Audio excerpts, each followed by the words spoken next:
মুহতারাম দোস্ত আজিজ, তো বলতেছিলাম কি যে আল্লাহ রব্বুল আলামিন আমাকে আপনাকে মানব জাতিকে সৃষ্টি করেছেন কেন? আল্লাহকে ভুলে গেছেন এখানে চেনার জন্য, আল্লাহকে চেনার জন্য, যে আল্লাহকে চেনো। এখন আমরা কি আল্লাহকে চিনি? ভাই আমরা আল্লাহকে চিনি? চিনি না। আমরা এটাই বাস্তব, আমরা আল্লাহকে চিনি না। কেন? যে যাকে যত চেনে সে তাকে তত মানে। যে যাকে যত চেনে সে তাকে তত মানে। হোমগার্ড চেনেন? Home guard, police, army, CRP, commando. আচ্ছা, হোমগার্ড দেখলে আপনার ভিতরে যে ভাব হয়, আর্মি দেখলে কি একই ভাব হয় না আলাদা আলাদা? আর যদি যে কালা পোশাক আলা হিমন্তর হাতে যে থাকে, মানে মুখ্যমন্ত্রী প্রধানমন্ত্রী অগরের হাতে যে থাকে, ওটা দেখলে ভাবিয়া কি হয় কি না আলাদা আলাদা ভাব আসে? আলাদা ভাব আসে। কেন? এর পাওয়ার জানা আছে যে হোমগার্ডের কি পাওয়ার আর আর্মির কি পাওয়ার আর কমান্ডোর কি পাওয়ার, এটা জানি। তাক আর্মিক চিনি, কমান্ডার এক চিনি, হোমগার্ড এক চিনি, চিনি দেখে তাক সেইভাবেই মানি। কিন্তু ছোট্ট বাচ্চা একটা গ্রামে আর্মি আইছে, ছোট পোলাহান 3-4 বছর পোলাহান, যাই দেখবেন আর্মির বন্দুক নিয়ে টানাটানি করতেছে। কথা হাসানা? কেন? চেনে না। তো সূত্র কি বললাম? যে যাকে যত চেনে সে তাকে তত মানে। এই কথাই তো আল্লাহ বলতেছেন যে আমি মানুষকে সৃষ্টি করেছি যাতে মানুষ আমাকে চেনে। আল্লাহর কেমন ক্ষমতা, আল্লাহ কি, এটা যখন মানুষ চিনবে তখন মানুষ গুনাহ করবে? কেউ দেখতেছে না, কেউ দেখতেছে না, ডাইনে বায়ে সব দিকে দেখছে, কেউ নাই, মনে যাইছে তাই করবার মন ধরতেছে। খালি যদি একবার উপরের ফিলে দেহে তাই তো ধরা পড়ে, কিন্তু ডাইনে বায়ে সব দেহে, উপরে কেউ দেহে না। কথা হাসানা? কেন দেখে না? আল্লাহর কথা ভুলে গেছে, কাজে আল্লাহ চেনে না। তো আমাকে আপনাকে আল্লাহকে চিনতে হবে। আল্লাহকে যদি চিনি আমার জীবন অটোমেটিক পরিবর্তন হয়ে যাবে। এতটুক বয়ান আপনার জীবনের জন্য যথেষ্ট যে আমাকে আল্লাহকে চিনতে হবে। আল্লাহ রাব্বুল আলামিন বলেন, ইয়ালামু খাইনাতাল আ'য়ুনি ওয়া মা তুখফিস সুদূর। আল্লাহ রাব্বুল আলামিন কোরআনে কারীমের ভিতরে জানায় দিলেন, ইয়ালামু, আল্লাহ রাব্বুল আলামিন জানেন, খাইনাতাল আ'য়ুন, তোমার চোখের খেয়ানত, চোখের গুনাহটাকে পৃথিবীর কেউ দেখে না, বোঝে না। আল্লাহ রব্বুল আলামিন জানেন কি জানেন না? সবাই বলেন জানেন কি জানেন না? এই যে বয়ফ্রেন্ড গার্লফ্রেন্ড যে চোখে চোখে ইশারা করে, কেউ বুঝতেছে না, কিন্তু আল্লাহ বোঝে কি বোঝে না? এই কথাই তো আল্লাহ বলতেছেন, ইয়ালামু খাইনাতাল আ'য়ুন। আল্লাহ রব্বুল আলামিন চোখের গুনাহগুলি, চোখের খেয়ানতগুলিকে জানে। ওয়ামা তুখফিস সুদূর, আর তোমাদের সিনাগুলির ভিতরে, বুকের ভিতরে যে কথাগুলিকে লুকিয়ে রাখছো, এই সমস্ত কথাগুলিকেও আল্লাহ জানে। আমার চোখের ইশারায় ইশারায় কথা বলি, চোখের ইশারায় হককে না হক করে দেই, না হককে আমি হক করে দেই। এই যে আমি চোখের ইশারায় কাজগুলি করতেছি, কেউ বুঝতে পারতেছে না। আল্লাহ বলেন তোমার এই চোখের খেয়ানতগুলিকেও আমি আল্লাহ জানি। বুকের ভিতরে আপনি কথা লুকিয়ে রাখছেন, উপরে তো খুব সালাম কালাম হইতেছে, খুব বন্ধুত্ব, কিন্তু ভিতরে যে আপনি তার জন্য সর্পের মতো দংশন করার জন্য তৈয়ার হয়ে আছেন। সামনেওয়ালা কোনো ব্যক্তি আপনাকে দেখতেছে না, আপনি যে তার শত্রু, আপনি যে তার বন্ধু নন, আপনি যে তার ক্ষতি করতে চাইতেছেন, বুকের ভিতরে কথাটা লুকিয়ে রাখছেন, কেউ জানে না, কিন্তু জানে কে? বন্ধুরা আমার, আল্লাহ রাব্বুল আলামিন অন্য আয়াতের ভিতরে বলেন, ইন্না রাব্বাকা লাবিল মিরসাদ, অবশ্যই তোমাদের রব শিকারীর মতো তোমাদের দিকে তাকিয়ে আছে। মিরসাদ বলা হয় একটা বিশেষ সময়টাকে। মিরসাদ কোন সময়টাকে বলা হয়? শিকারী যখন শিকার করার জন্য যায়, শিকার যখন সম্মুখে থাকে, এদিকে বন্দুকটা সিধা করছে, বাডালটা সিধা করে ধরছে। বন্ধুরা আমার, আপনারাই বলেন, এই মুহূর্তে কোনো মানুষ কি তার চোখটাকে সরায়? পাখি মারবার গেছে, উদাহরণ, পাখি একটা গাছে দেখছে, বাডাল ধরছে বা বন্দুক ধরছে, এই সময়টা কোনো মানুষ চোখ বন্ধ করব?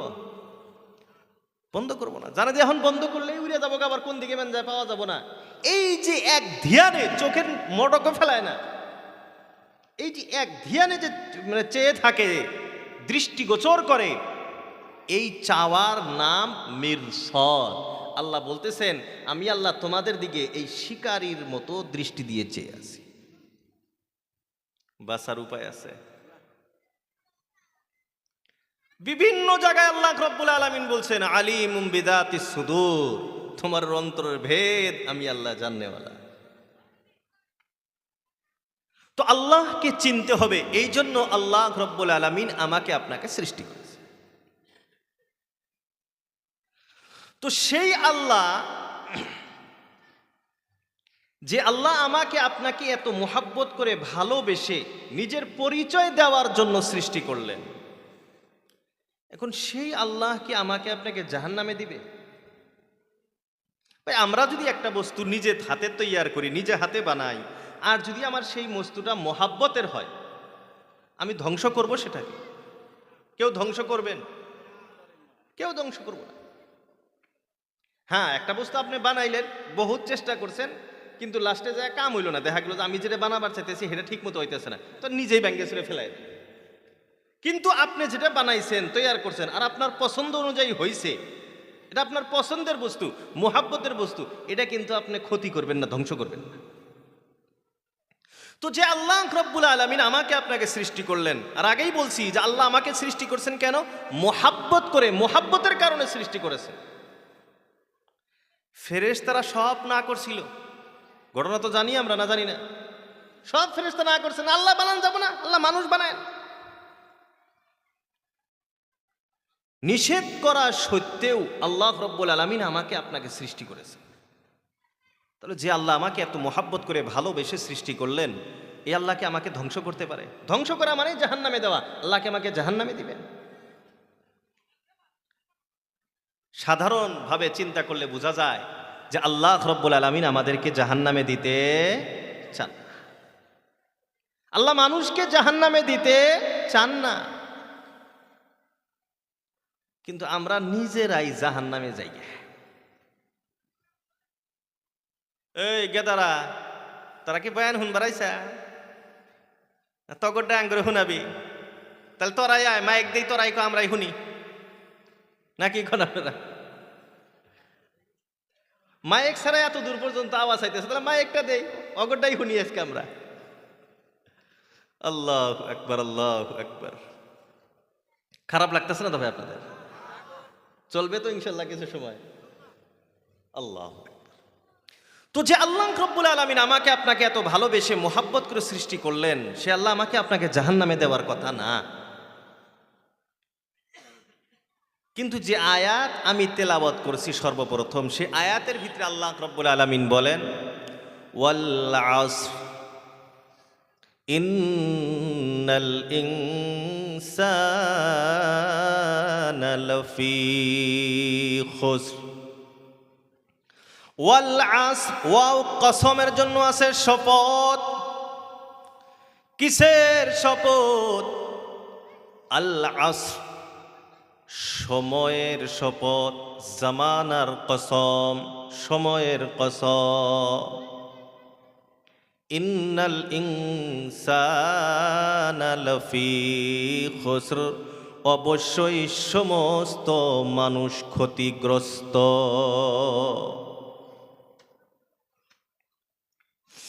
বন্ধুরা আমার, আল্লাহ রব্বুল আলামিন কসম কেন খাইলেন? আল্লাহর তো কোনো কথা বলার জন্য কসম খাওয়ার প্রয়োজন নাই, তথাপিও আল্লাহ রব্বুল আলামিন কসম খাইলেন কেন? এর জবাবটা হলো, আল্লাহর হিসাবে কথা কইতে কোনো কসমের প্রয়োজন নাই। কসম দিয়া বললেও যেমন গুরুত্ব, কসম ছাড়া বললেও তো একই গুরুত্ব, বলেন ঠিক কিনা? কিন্তু আল্লাহ রব্বুল আলামিন কসম খাইলেন দুইটা কারণে। এক নাম্বার কারণ হলো মানুষ হিসাবে আমাকে আপনাকে কথাটা বুঝানোর জন্য। আমি আপনি যখন সাধারণত কথা বলে, এমনি যদি একটা কথা বলি আর আল্লাহর কসম খেয়ে যদি একটা কথা বলি, কসমওয়ালা কথাটার গুরুত্ব বেড়ে যায়, বলেন ঠিক কিনা? তো আল্লাহ রব্বুল আলামিন কসম খাইলেন এই জন্য যে আমি পরের যে কথাটা বলতেছি এই কথার বড় গুরুত্ব আছে। এক নাম্বার কারণ হলো কসম খাওয়ার এইটা। দুই নাম্বার, কসম খাওয়ার আরো একটা কারণ হলো আল্লাহ রব্বুল আলামিন যে কথাগুলির কসম খায়, ওই কথাগুলির ভিতরেই বড় রহস্য আছে, দাম আছে, গুরুত্ব আছে। ওই গুরুত্বটা বোঝানোর জন্য আল্লাহ রব্বুল আলামিন সময়ে সময়ে বিভিন্ন বস্তুর কসম খেয়েছে। আসমানের কসম আল্লাহ খেয়েছেন, জমিনের কসম আল্লাহ খেয়েছেন, সূর্য গ্রহ নক্ষত্রর কসম আল্লাহ রব্বুল আলামিন খেয়েছেন, তিন ফলের কসম আল্লাহ খেয়েছেন, জাইতুন ফলের কসম আল্লাহ খেয়েছেন, আরো বিভিন্ন বস্তুর কসম আল্লাহ রব্বুল আলামিন খেয়েছেন। কেন? বলে ওই বস্তুর গুরুত্ব বোঝানোর জন্য। এই আয়াতের ভিতরে আল্লাহ রব্বুল আলামিন কসম খাইলেন ওয়াল আসরি, আসরের কসম। এখন আসরের দুইটা উদ্দেশ্য। এক নাম্বার, আসর মানে হলো আসরের সময়ের কসম। বন্ধুরা আমার, আসরের সময়ের কসম আল্লাহ রব্বুল আলামিন কেন খাইলেন? আসরের সময় আমি আপনি সবাই জানি দিনের শেষ সময়। আসরের সময় হয়ে গেছে মানে দিন এখন শেষ, রাত্র হবে এখন, অন্ধকার ছেয়ে যাবে, আলো শেষ হবে এখন। আপনার যত কিছু করার আছে তাড়াতাড়ি করে নেন। তো আল্লাহ রব্বুল আলামিন আসরের কসম খেয়ে আল্লাহ রব্বুল আলামিন আমাকে আপনাকে জানায় দিলেন, তোমার দুনিয়ায় সময় বড় কম, যত তাড়াতাড়ি পারো নিজেকে ভালো করে জান্নাতি বানিয়ে নেয়। দুই নাম্বার, আসর শব্দের অর্থ হলো জামানার সময়। আল্লাহ রব্বুল আলামিন সময়ের কসম কেন খাইলেন? আমি আপনি সবাই জানি সময় কিন্তু বড় দামি একটা জিনিস।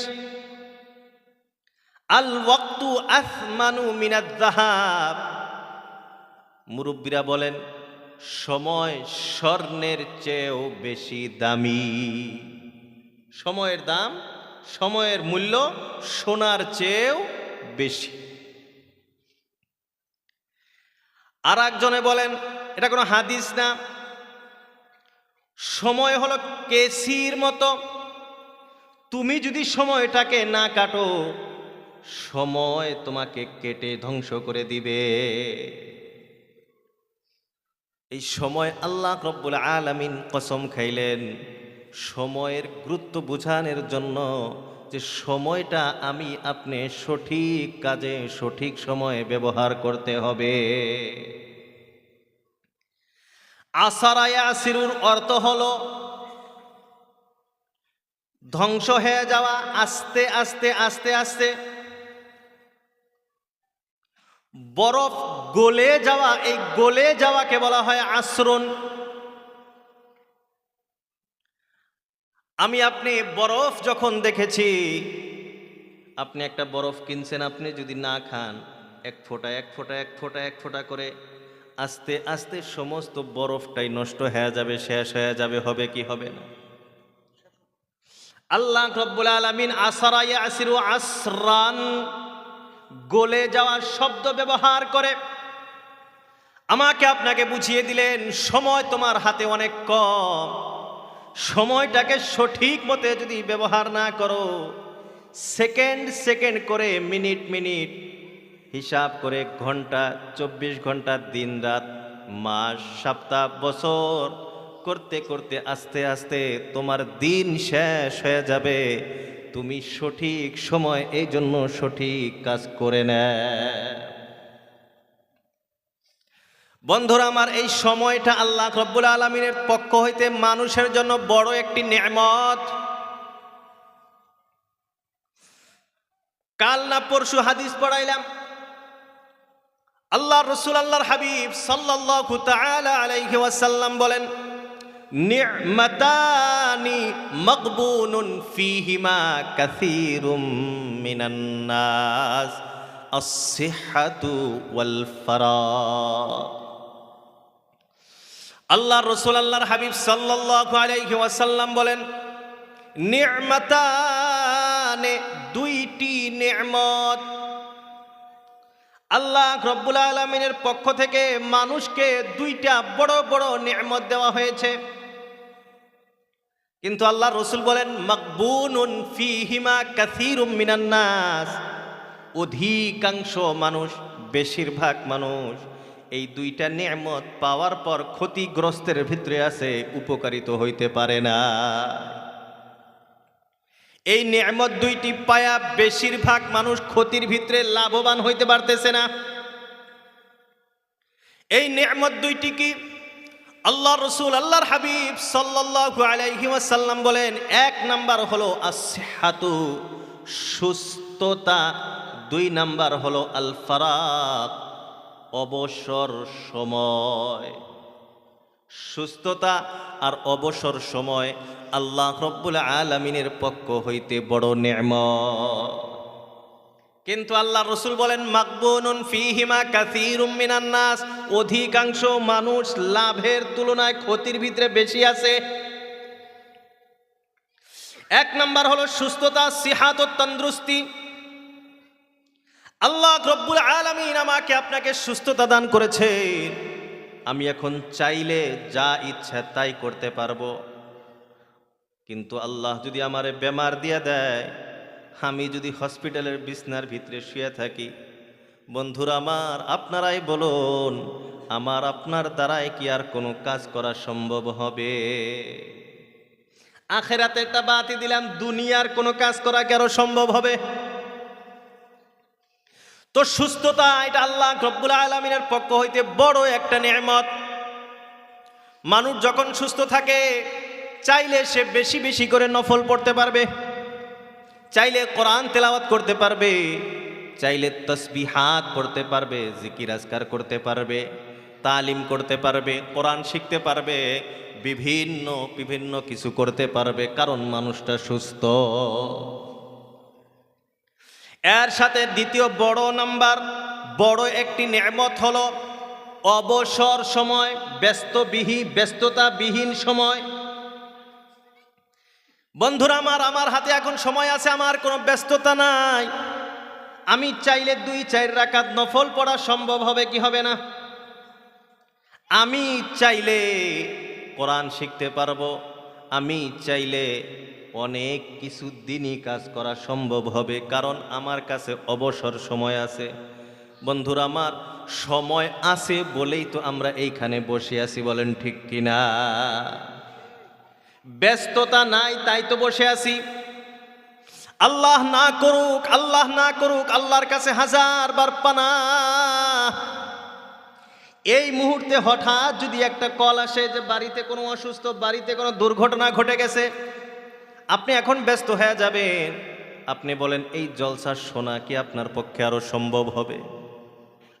বন্ধুরা আমার, এই জন্য আল্লাহর রসুল বলেন, সুস্থতা আর অবসর সময়, ব্যস্ততাবিহীন সময়, এই দুইটা আল্লাহ রব্বুল আলামিনের পক্ষ থেকে বান্দার জন্য বড় দুইটি নেয়ামত। কিন্তু মাকবুনুন ফীহিমা কাসীরুম মিনান নাস, অধিকাংশ মানুষ ক্ষতিগ্রস্তের ভিতরে উপকারিত হইতে পারতেছে না। এখন আমি সুস্থ আছি, আমার হাতে সময় আছে, দুইটাই একসঙ্গে নেন। এখন আজ তো আলহামদুলিল্লাহ সুম্মা আলহামদুলিল্লাহ, আল্লাহর লাখো লাখো শুকরিয়া, এই সময় এবং সুস্থটাকে আমরা ভালো কাজে লাগাইতেছি, বলেন ঠিক কিনা? কিন্তু যখন এই জলসা থাকবে না, দেখবেন আমার আপনার মতো অনেক যুবক সারা রাত মোবাইলের ভিতরে সময় নষ্ট করে কি করে না? মোবাইলের কারণে জীবন শেষ, যৌবন শেষ, চোখ শেষ, সব কিছু শেষ, পড়াশোনা তো একবারে গোল্লায়, সব কিছু ধ্বংস করে ফেলাইতেছে। আল্লাহ রব্বুল আলামিন সুস্থতা দিয়েছিল, সময় দিয়েছিল, মোবাইলের কারণে আমার সুস্থতাও শেষ, আমার সময়ও শেষ। আর মোবাইলের দ্বারাই কয়জন আবার ভালো কাম করি, হয় না? নাই, মোবাইলের ভিতরে ভালো মন্দ দুইটাই আছে। ওয়াহাদাইনাহুন নাজদাইন, আল্লাহ বলেন আমি প্রত্যেকটা জায়গাতে দুইটা রাস্তা রাখছি, প্রত্যেকটা জায়গাতে দুইটা করে রাস্তা আছে, একটা ভালো একটা খারাপ। কিন্তু ভালো কয়জনে তালাশ করি আমরা? মোবাইল হওয়াতে সুবিধা আছে, আমাকে একটা ফতোয়া তালাশ করেন, কোন যে হুজুর এই ফতোয়াটা নাকছিল, আমি সেকেন্ডের ভিতরে মোবাইলে বাই করে, হ্যাঁ আলহামদুলিল্লাহ ফতোয়াটা দেওয়া যায়। এখন কিতাব গাড়া না কেনা, একটা বিষয় তালাশ করা লাগে, সবার বাড়ায় যায়। আপনি যদি জেনারেল শিক্ষিত হন, স্কুলের কিতাব আদি কোনো বিষয় নিয়ে মোবাইলে গেলেই পাওয়া যায়। কিন্তু কয়জনের ভিতরে আমরা আছি? এই তার আব্বা আম্মা এসে নাই, যার যার পোলাহান বুগলে নেনছেন, তাই আর বদমাশি করবো না। আল্লাহু আকবার, আল্লাহু আকবার। এটাও একটা বহুত বড় কারণ থাকে, আবার খারাপ পাবেন কইলে হারে। আল্লাহু আকবার, খারাপ পাইতেছেন না তো? আল্লাহ, ওই যে একটা কইলাম না যে আল্লাহ আমাদেরকে বানাইছে জান্নাতের জন্য, কিন্তু আমরা জাহান্নামের রাস্তায় গেতাছি, ওটার থেকে কিছু এদিকে আইছি। এখন কোরআনের এক জায়গায় আল্লাহ রাব্বুল আলামিন বলেন, ওয়ালাকাদ যারানা লি জাহান্নামা কাসীরাম মিনান জিন্নি ওয়াল ইনস, আমি অধিকাংশ মানুষ এবং জিন জাতিকে জাহান্নামের জন্য বানাইছি। আল্লাহ তৌফিক দিলে পরে যদি সময় হয় এদিকে ব্যাখ্যা যাওয়া যাবে। ওই আয়াতের আল্লাহ একবারে শেষের অংশে বলেন, উলাইকা কাল আনআম বাল হুম আযাল্লু, যে এই যে জাহান্নামী মানুষ যারা, এদের অবস্থা হলো এরা চতুষ্পদ প্রাণীর মতো, গরু ছাগল ভেড়া এদের মতো। তারপরে আল্লাহ কয় বালহুম আযাল, না না না, মতো না, এই গরু ছাগল ভেড়া গাহরি টাহরি যা আছে এর চেয়েও, মানে জানোয়ারের চেয়েও আরো নিকৃষ্ট, আরো খারাপ। এখন আইস, মুরগি আছে বেতে, মুরগি সবের বেতে আছে, তো তো জব করলেন না তো? আল্লাহু আকবার, আল্লাহ বরকত দান করুক, সবাই বলি আমিন। খাওয়া দাওয়া শেষ হয়ে গেছে গা, বয়স তো না একবারে চ্যাংরাই, যে হুজুর না একই বয়সের রুম আমরা, হঠাৎ করে বেমার টেমার, মেলা বেমার ধরে গেছে গা। সবাই দোয়া করবেন আল্লাহ সুস্থতা দান করুক, সবাই বলি আমিন। আরও যত মানুষ বেমার আছে আল্লাহ সবাইকে সুস্থতা দান করুক, সবাই বলি আমিন। আমার আব্বাও বহুত বেমার, অল্প বেশি হার্টের প্রবলেম, কয়দিন ধরে অল্প বেশি, আব্বার জন্য দোয়া করবেন। আমার আম্মারও অল্প বেমার, নানাও বেমার, আমার নানা বাইসা আছে আলহামদুলিল্লাহ, এটা আমার জন্য সৌভাগ্য, আমার নানা বাইসা আছে আলহামদুলিল্লাহ। আর আজকে যে আপনার এই চেয়ারে বসে যে বয়ান করতেছি, এটা আমার নানার 2 থাপ্পড়ের বরকত, বাস্তব কথা, যে রেকর্ডিং হইতেছে, কালকে আবার দিয়েও দিব কি জানি। আজকে যেই চেয়ারে বসে যে আপনাদের সম্মুখে বসে আছি, আমার নানার 2 থাপুরের, হাতের 2 থাপুরের বরকত আজকে আপনাদের সম্মুখে বয়ান করতেছি। পরার জামানাত কোনো একটা ঘটনা ঘটছিল, তো মুরব্বী আমাদের জন্য বহুত বড় ছায়া। তো সবাই দোয়া করি আল্লাহ ওনাদেরকে সুস্থতা, হায়াতে তাইয়্যিবা দান করুক, সবাই বলি আমিন। তো মুরগির কথা বলতেছিলাম। আচ্ছা, মুরগি তার বাচ্চা যতদিন পর্যন্ত সে নিজে যোগ্য না হয়, বাচ্চা যতদিন পর্যন্ত নিজে যোগ্য না হয় অতদিন পর্যন্ত মুরগি তার বাচ্চাকে ছাড়ে। গরু দেখবেন যে দুধ দিতে দিতে আর একবার ভরে গেছে গা, হেডারও আবার হওয়ার টাইম হয়েছে, প্রায় আবার বাছুর হওয়ার টাইম হয়েছে, দেখবেন আগের বাছুরে ছেড়ে দেয়, ছেড়ে দেয়, অল্প দূরে বান্ধেন, দেখবেন দুইজনের চিল্লির সাইজ। এটা তো দুইটা উদাহরণ দিলাম। পৃথিবীতে যত জানোয়ার আছে, পৃথিবীতে যত জানোয়ার আছে, হয়তো কোনো জানোয়ার এরকম থাকতে পারে যে তার বাচ্চার খেয়াল রাখে না, আছে না? আল্লাহ মাবুদ জানে। আমি মাঝে মাঝে ওই যে ফেসবুকে ওই যে কিসের মানে পাহি টাহির এলে জানোয়ারের এলে ভিডিও আইছে, এদের বাচ্চার কিছু কাহিনী আমি মানে এগুলো দেখায়, এগুলো কিরকম ইহা আশ্চর্য। আল্লাহ আকবার, আল্লাহ এদেরকে এত জ্ঞান বুদ্ধি দিচ্ছে, এত জ্ঞান বুদ্ধি দিচ্ছে। কত ধরনের পরিশ্রম, কত পাখি এরকম আছে কয়েক লাখ বাচ্চা জন্ম দেয় সবাই মিলে। এই কয়েক লাখের ভিতরে পরিশ্রম করতে মানে ওই বাচ্চাটা আবার বড় হইতে টিকতে লাস্টে যায় 100-200 বাচ্চা বাঁচে, মরুভূমি পাড়ি দেয়। তো কোনো প্রাণী তার বাচ্চাকে পরিপূর্ণ যোগ্য না হওয়া পর্যন্ত ছাড়ে না। এটা তো বাস্তব কথা না, কি কন? কেন ছাড়ে না এটাও কিন্তু আমরা সবাই জানি। কেন ছাড়ে না? ওই মা মুরগি, গরু, ছাগল, বেড়া সবাই জানে আমার বাচ্চাকে যদি আমি ছাইরে দেই তাহলে ধ্বংস হবে, ছাইরে দিলে কি হবো? ধ্বংস হয়ে যাবে, এই জন্য ছাড়ে না।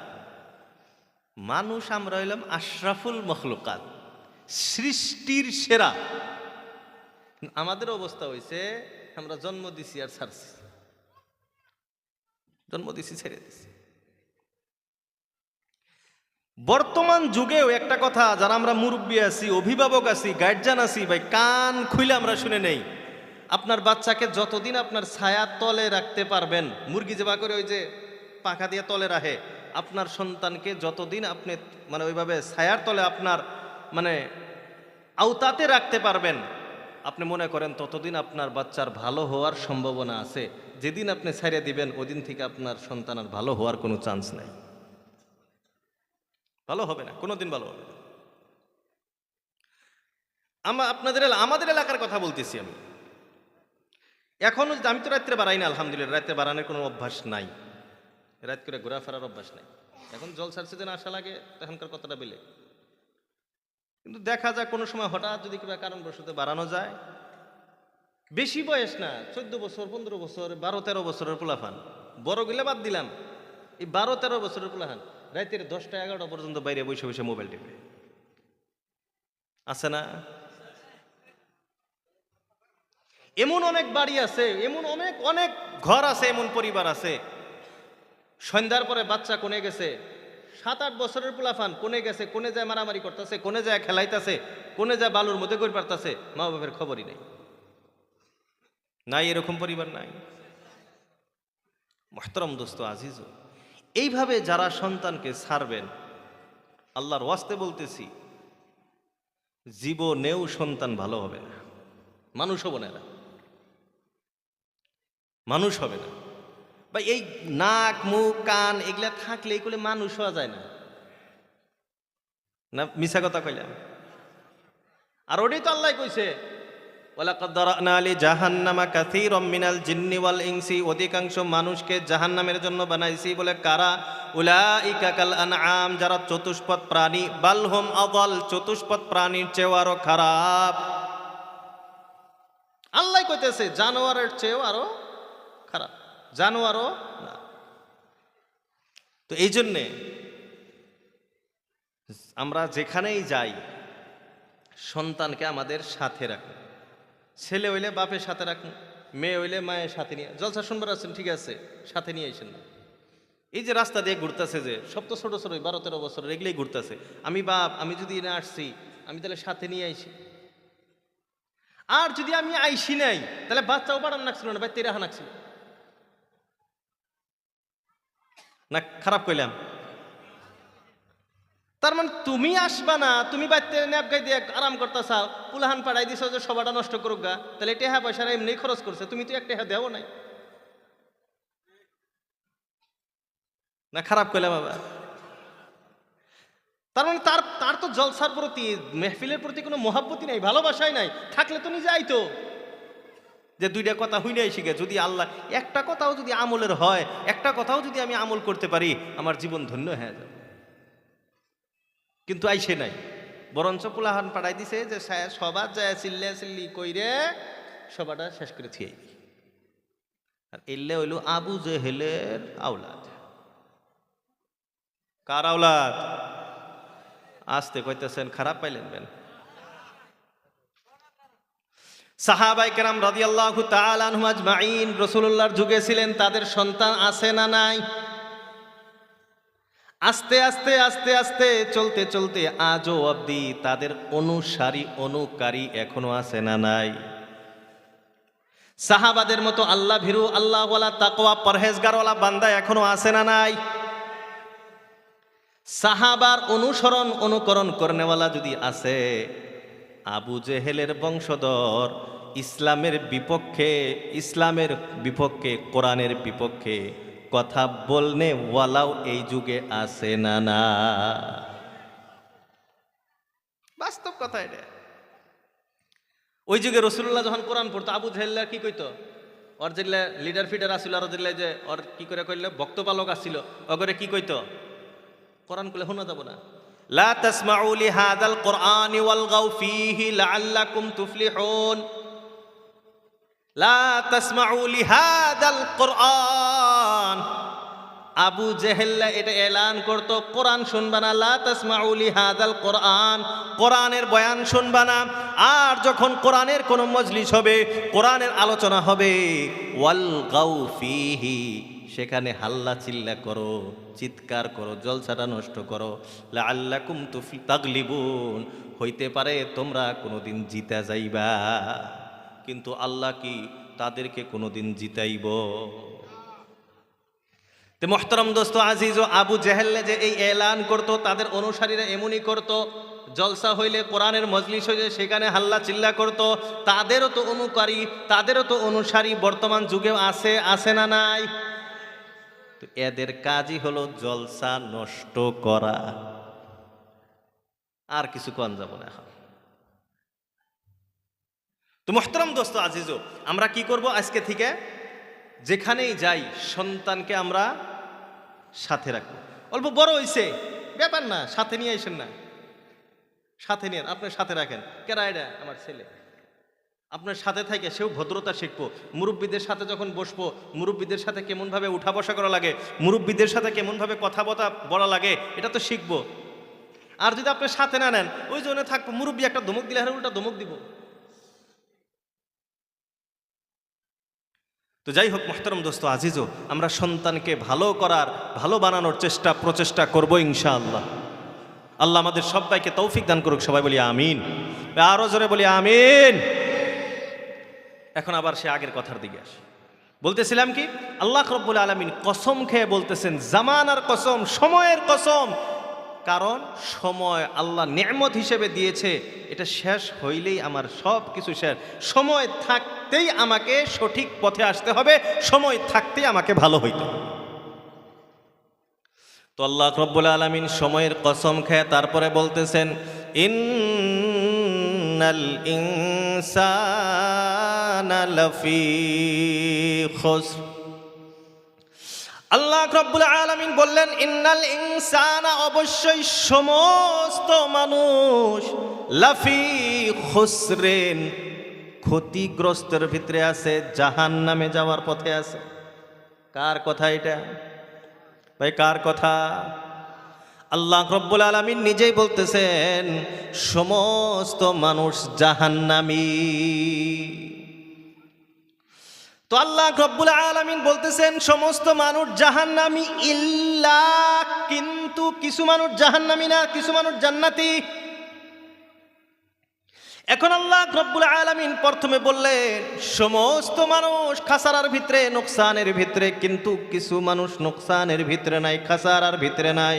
কিছু মানুষ জান্নাতি। এই কিছু মানুষ জান্নাতি, এই কিছু মানুষ কারা এটা জানার দরকার আছে না না? এই জন্য বন্ধুরা আমার, আমাকে আপনাকে জানতে হবে এই কিছু মানুষ কারা। কারণ এই দুনিয়ার বেশিরভাগ মানুষ হবে জাহান্নামী মানুষ। আমি যে আয়াত অল্প আগে একটা আয়াত বলছিলাম আস্তে করে, ওয়ালাকাদ দারানা লিজাহান্নামা কাসীরাম মিনাল জিন্নি ওয়াল ইনস। আল্লাহ বলেন আমি এই পৃথিবীর অধিকাংশ বেশিরভাগ মানুষকে জাহান্নামে দেওয়ার জন্য সৃষ্টি করছি। এই পৃথিবীর অধিকাংশ মানুষ জাহান্নামী, সামান্য কিছু মানুষ জান্নাতি। কেমন জাহান্নামী হবে? হাদিসের ভিতরে আসে, তিরমিজি শরীফের হাদিস, আল্লাহর রাসূল আল্লাহর হাবিব সাল্লাল্লাহু তাআলা আলাইহি ওয়াসাল্লাম বলেন, আল্লাহ রাব্বুল আলামিন আল্লাহ রাসূল আল্লাহর হাবিব সাল্লাল্লাহু আলাইহি ওয়াসাল্লামকে ইখতিয়ার দিলেন, অনুমতি দিলেন, আপনি আপনার উম্মতের কতজনকে জান্নাতি বানাইতে চান? আমি আপনার উম্মতের 1/3 অংশকে যদি জান্নাতি দেই আপনি কি খুশি? আল্লাহ রসুল হাও বলেন না, নাও বলেন না। তারপর আল্লাহ রসুলকে বলা হলো আমি আধা উম্মতকে যদি, আপনার আধা উম্মতকে যদি জান্নাতে দেই আপনি কি খুশি? এখানে আল্লাহ রব্বুল আলামিন জিবরাইল আমিন আলাইহিস সালাতু ওয়াস সালামের মাধ্যমে আল্লাহ রসুল আল্লাহর হাবিব সাল্লাল্লাহু আলাইহি ওয়াসাল্লামকে জানায় দিলেন উম্মতে মুহাম্মদী আধা জান্নাতি আর আধা হবে জাহান্নামী। এটা হলো আমাদের অবস্থা, আমাদের উম্মতে মুহাম্মদীর অবস্থা, আধা জান্নাতি আধা হবে জাহান্নামী। এখন আগের নবীদের উম্মতের কথা আসি। আল্লাহ রাসূল আল্লাহর হাবিব সাল্লাল্লাহু তাআলা আলাইহি ওয়াসাল্লাম বলেন আগের নবীর উম্মতিদেরকে ডাকা হবে। আল্লাহ রাব্বুল আলামিন আগের নবীদের উম্মতিদেরকে ডাকবেন। আদম আলাইহিস সালাতু ওয়াস সালামকে ডাকবেন, নূহ আলাইহিস সালাতু ওয়াস সালামকে ডাকবেন, অন্যান্য আরো নবীদেরকে ডাকবেন। আল্লাহ রাব্বুল আলামিন ডাকার পর ওই নবীকে বলা হবে আপনি আপনার উম্মতের 1000 জনকে ডাকেন, 1000 উম্মতকে ডাকেন। 1000-এর ভিতরে শুধুমাত্র একজন হবে জান্নাতি আর 999 জন হবে জাহান্নামী। বলি নাউযু বিল্লাহ। এটা হলো আগের উম্মতের অবস্থা। 1000-এর ভিতরে মাত্র একজন হবে জান্নাতি আর বাকি 999 জন জাহান্নামী। উম্মতে মুহাম্মদী হবে 50-50। এখন আপনি চিন্তা করে দেখেন কম মানুষ জান্নাতি না বেশি মানুষ জান্নাতি? জান্নাতির সংখ্যা কম না বেশি? কম। জাহান্নামীর সংখ্যা বেশি। কমতাও কেবা কম, 1000-এ একজন। এই নবীর সেঞ্জায় 50-50, আগের নবীর হিসেবে 1000-এ একজন। তার মানে সামান্যর ভিতরে একবারে সামান্য মানুষ জান্নাতি। এই জন্য আল্লাহ রাব্বুল আলামিন বলেন ইন্নাল ইনসানা লাফি খুসর, অবশ্যই সমস্ত মানুষ জাহান্নামী, সবাই ক্ষতিগ্রস্তের ভিতরে আছে, ইল্লা কিন্তু সামান্য কিছু মানুষ জান্নাতি। এখন ওই সামান্য মানুষ কে কে জান্নাতি এটা আমার আপনার জানার দরকার আছে। আল্লাহ রাব্বুল আলামিন বলেন যার ভিতরে 4টা গুণ আছে। কয়টা গুণ? কয়টা গুণ? 4 গুণওয়ালা ব্যক্তি হলো জান্নাতি। বলি সুবহানাল্লাহ। তাহলে এই 4টা গুণ আমার আপনার ভিতরে আনা লাগবো কি লাগবো না? জান্নাতে যাওয়ার আশা তো আছে না নাই? সবারই আছে ভাই, সবারই আছে। মেল্লা জন আবার মনে মনে করে হুজুর জান্নাতে না গেলেও চলবো, আছে না? সবাই জান্নাতের আশাবাদী তোমরা। আল্লাহ আমাদের সবাইকে জান্নাতি বানাই দিক, সবাই বলে আমিন। আল্লাহ জান্নাতে দিব দেই হে এই জলসায় বসাইছে, সিধা কথা। আল্লাহ জান্নাতে দিব তাই এই জলসায় বসাইছে। দলিল মেল্লা হাদিসের দ্বারা প্রমাণ আছে। লম্বা করতেছি না কথা। যদি আল্লাহ জান্নাতে দিতে না চাইতেন এই ঠান্ডার ভিতরে এই নিচে এই এই চট্টির মধ্যে আল্লাহ বসাইতেন না, বসার আল্লাহ তৌফিকই দিতেন না। আপনার মতো আমার মতো অনেক বান্দা বান্দি আছে, আশা করে আসিল, 2 মাস আগে ডেট হয়েছে, তখন থেকে আশা করে আসিল, আল্লাহ আজকে আসপার দেয় নাই। কারণ কি এমনি হ্যাঁ, কারো বিপদ আপদ আছে, মজবুরি, সেটা আসে নাই, তার ব্যাপারটা কিন্তু আলাদা। কারণ নিয়তের উপরে ফয়সালা হবে। একজন বান্দা হজ করার বড় আশা, কিন্তু কোনো কারণবশত হজ করতে পারতেছে না, পারে নাই, সে হজের সওয়াব পাবে। আজকে জলসার আসার পরিপূর্ণ নিয়ত আসিল, নিয়তের ভিতরে কোনো গড়বড় ছিল না, কোনো কারণবশত মুসিবতের কারণে আসতে পারে নাই, সে আসার সওয়াব পাবে, সে এখানে আসার সওয়াব পাবে। অনেক হাদিস আছে এই ব্যাপারে, অনেক হাদিস আছে। আল্লাহ রসুল এক যুদ্ধ থেকে ফিরে আসতেছেন, মদিনার রাস্তায় ফিরে আসতেছেন, পাহাড়িয়া রাস্তায় চলতেছেন। আল্লাহ রসুল সাহাবাদেরকে বললেন, হ্যাঁ, যে মদিনাতে অনেক মানুষ আছে, ইন্না বিল মাদিনাতি লারিজালান, মদিনা অনেক মানুষ আছে, মা সিরতুম, তোমরা যে রাস্তাগুলি চলছো তারা এই রাস্তা চলে নাই, হাঁটে নাই।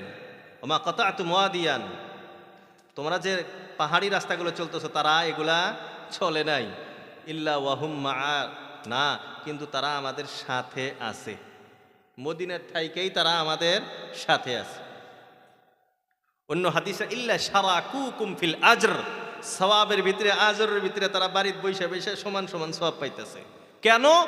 এক হাদিসের ভিতরে আসে হাবাসাহুমুল মারাদ, অন্য হাদিসে আছে হাবাসাহুমুল উযরু, উযর, কোনো কারণবশত তারা মদিনায় রয়েছে, কোনো উযর তাদেরকে আসতে দেয় নাই।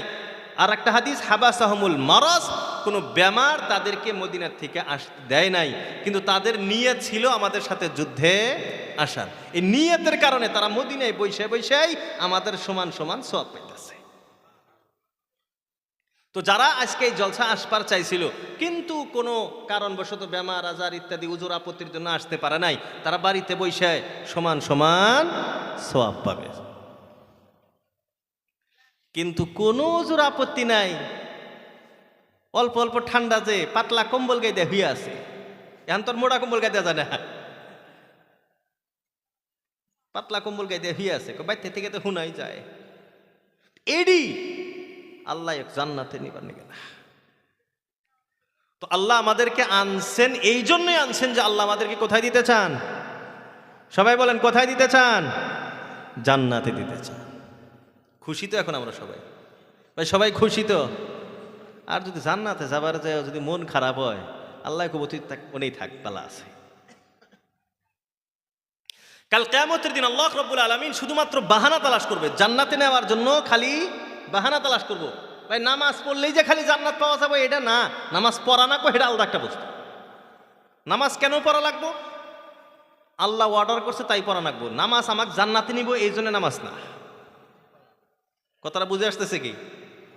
রোজা আল্লাহ রাখবার দিছে তাই রাখা রাখবো, রোজা আমাকে জান্নাতে নিব এই জন্যে না। কোন মানুষের কোন আমল কাউকে জান্নাতে নিবে না, নিবে না, নিবে না। কারো আমল জান্নাতে নিবে না। এই কথা যখন রাসূলুল্লাহ বলছেন, সাহাবায়ে কেরাম জিজ্ঞাসা করলেন, আনতা ইয়া রাসূলুল্লাহ, আল্লাহ রাসূল আপনার খবর কি? আপনার আমলও কি আপনাকে জান্নাতে নিব না? আল্লাহ রাসূল কয়, না, আমার আমল আমাকে জান্নাতে নিব না।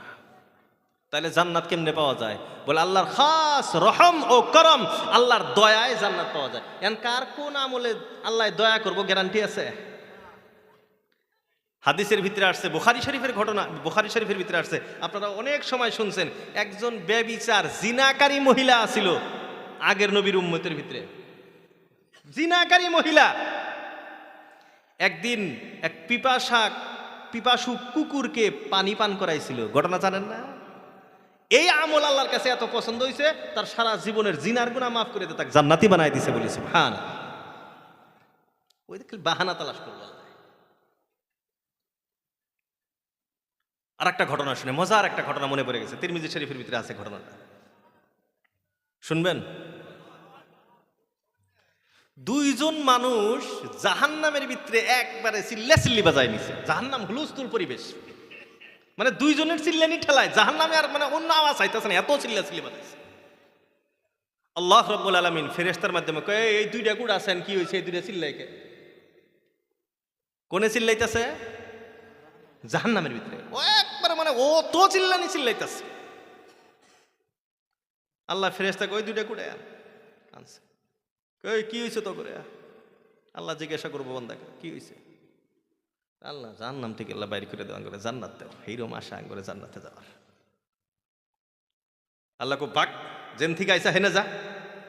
কোনে যাবার কইতেছে? কোনে যাবার কইতেছে? কোয়াও শেষ, একটা একবারে মানে কাছার দিয়ে দো, কাছার দিয়ে তো কাছার দেয় নাই, তার মানে বুঝাবার চাইতেছি মানে আল্লাহর কোয়াও শেষ, ওর আর দেরি নেই, সিধে জাহান্নাম ফেলে দৌড় দিছে, যাই একবার জাহান্নামে লাভ দিছে দিছে কিন্তু জাহান্নামে লাভ, আল্লাহ ঘুরে জান্নাতে পাঠাই দিছে, বলি সুবহানাল্লাহ। তো একটা দিল দৌড়, আল্লাহ কোয়ার হাতে হাতে একটা দৌড় দিছে, আর একটা মাথা নিচে কইরা করে খাড়া আছে, ওটাকে উড়াই নিয়ে আইছে। ওই যে লাভ দিছিল জাহান্নামে, যে আল্লাহ ওটাকে নিয়ে আইছে। আইনে হেরে কইতাছে, এখন ক কি হয়েছে? তুই দৌড় দিল্লি কে? কোয়ার হাতে হাতে দৌড় দিলি যে? আল্লাহ সারা জীবন তোমার কোনো হুকুম হাকাম পালন করিনি, কোনো কথাই তোমার শুনি নাই, আজকে চিন্তা করে দেখলাম যে লাস্ট আল্লাহ একটা আমার কথা কইছে, এই কথাটা অমান্য করে থাকি কিবা করে? আল্লাহ তোমার এই হুকুম পালন করার জন্য তোমার কোয়াও শেষ, আমার দৌড় দেওয়া শেষ। আর একটা কয় কে তুই গেলি না কে? ওটা তো মাথা নিচে করে ঘাড়া আসছিল, তো তুই গেলি না কে? আল্লাহ তুমি না বলে রহিম, তুমি না বলে গফফার, গফুর, রহমান, তুমি যে বান্দাকে একবার জাহান্নাম থেকে উড়াইছাও হ্যাঁ কে আবার জাহান্নামে দিবা, এই আশায় আমি খাড়া আছি।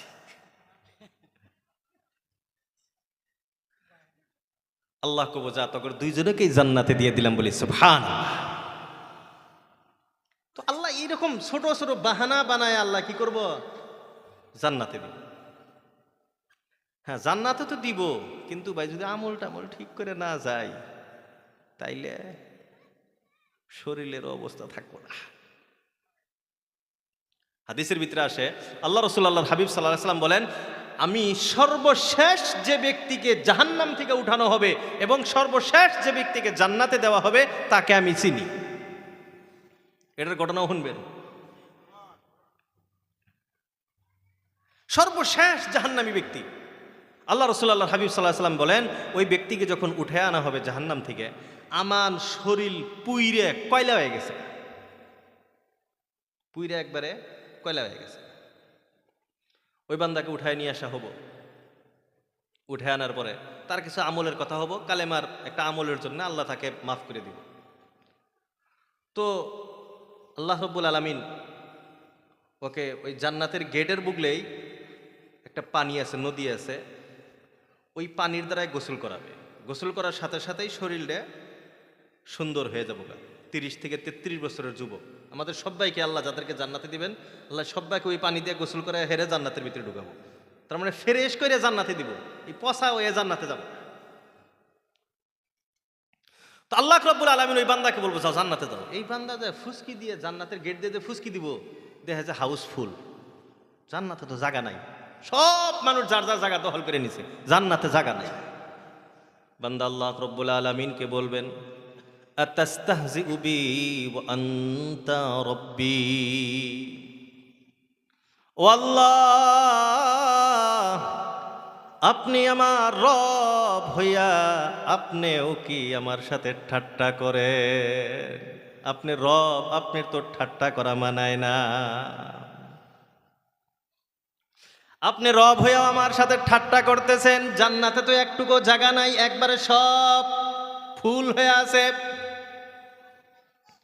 আল্লাহ রাব্বুল আলামিন তখন ওই বান্দাকে বলবেন, আমি যদি তোমাকে দুনিয়ার মতো একটা জান্নাত দেই তুমি কি খুশি হইবা? সুবহানাল্লাহ। এই দুনিয়ার সমতুল্য যদি একটা জান্নাত দেই তুমি কি খুশি হইবা? বান্দা বলবে, আল্লাহ ছোট্ট একটা জান্নাত দিলেই তো হবে, এত বড় জান্নাতের আমার দরকার নাই। আল্লাহ রাব্বুল আলামিন ওই বান্দাকে বলবেন, ও বান্দা তোমাকে যখন জান্নাতের ওয়াদা করানো হয়েছে, জান্নাত যখন তোমাকে দেওয়া হবে, দুনিয়ার মতো একটা জান্নাত তো তোমাকে দেওয়াই হবে, আর আমি আল্লাহ রহম করে দয়া করে দুনিয়ার মতো বড় বড় আরো 10টি জান্নাতের মালিক তোমাকে বানায় দিলাম, বলি সুবহানাল্লাহ। তো মুহতারাম দোস্ত আজিজু, জান্নাত যদি আমরা আমল করে না যাই, জান্নাত ঈমান থাকলে তো জান্নাত পামু, কিন্তু শরীর কয়লা হবো। তো আপনারা কি কয়লা ওয়াটা চান না ভালো ভালোই জান্নাতে যাবার চান? তো আল্লাহ আমাদেরকে ভালো ভালো জান্নাতে নিয়ে যাক, সবাই বলি আমিন। তো আলোচনা কি করতেছিলাম, আল্লাহ বললেন সমস্ত মানুষ জাহান্নামী, কিন্তু কিছু পরিমাণ মানুষ জান্নাতি। এই কিছু পরিমাণ মানুষ কারা, এটা কই এই ইনশাল্লাহ বয়ান শেষের দিকে। মেলা রাইতে গেছে এগুলো, আপনার দিশা পাইতেছে না, আমিও দিশা পাইতেছে, ঘড়ি নাই, ঘড়ি নষ্ট হয়ে গেছে আমার, 11টা বেজে গেছে গা। আল্লাহু আকবার। 1 ঘন্টাও না, আধা ঘন্টা নাই, মোট কথা জান্নাতি মানুষ কারা এটা হলো না গোনা কি কর, টাইম নিয়ে বয়ান করা যাবে, বিষয়টা সম্মুখে আসা লাগবে। খারাপ তো লাগতেছে না আপনাদের? কিছু কথা বুঝে আসতেছে তো আলহামদুলিল্লাহ।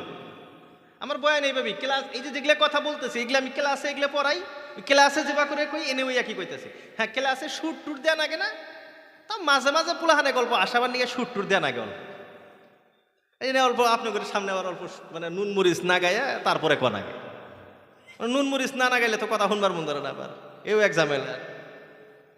আল্লাহু আকবার। তো আল্লাহ রাব্বুল আলামিন বললেন সমস্ত মানুষ জাহান্নামী, হ্যাঁ কিছু মানুষ জান্নাতি। তার ভিতরে বলছিলাম কি কয় গুণওয়ালা মানুষ জান্নাতি ভাই, কয় গুণওয়ালা? 4 গুণ। 1 নাম্বার গুণ আল্লাহ রাব্বুল আলামিন বলেন আল্লাযীনা আমানু। 1 নাম্বার গুণ আল্লাহ রাব্বুল আলামিন বলেন ইল্লাল্লাযীনা আমানু, যারা ঈমান এনেছে, ঈমানদার যারা, ঈমানওয়ালা যারা, তারা হলো জান্নাতি। ঈমান তো সবাই আনছি আমরা, না আনি নাই? বন্ধুরা আমার, ঈমান একটা শব্দ, এর সাথে আর একটা শব্দ হলো ইসলাম। একটা হলো ঈমান আর একটা হলো ইসলাম। এই দুইটাকে বেশিরভাগ সময় একটাকে আর একটার জায়গাতে ব্যবহার করা হয়।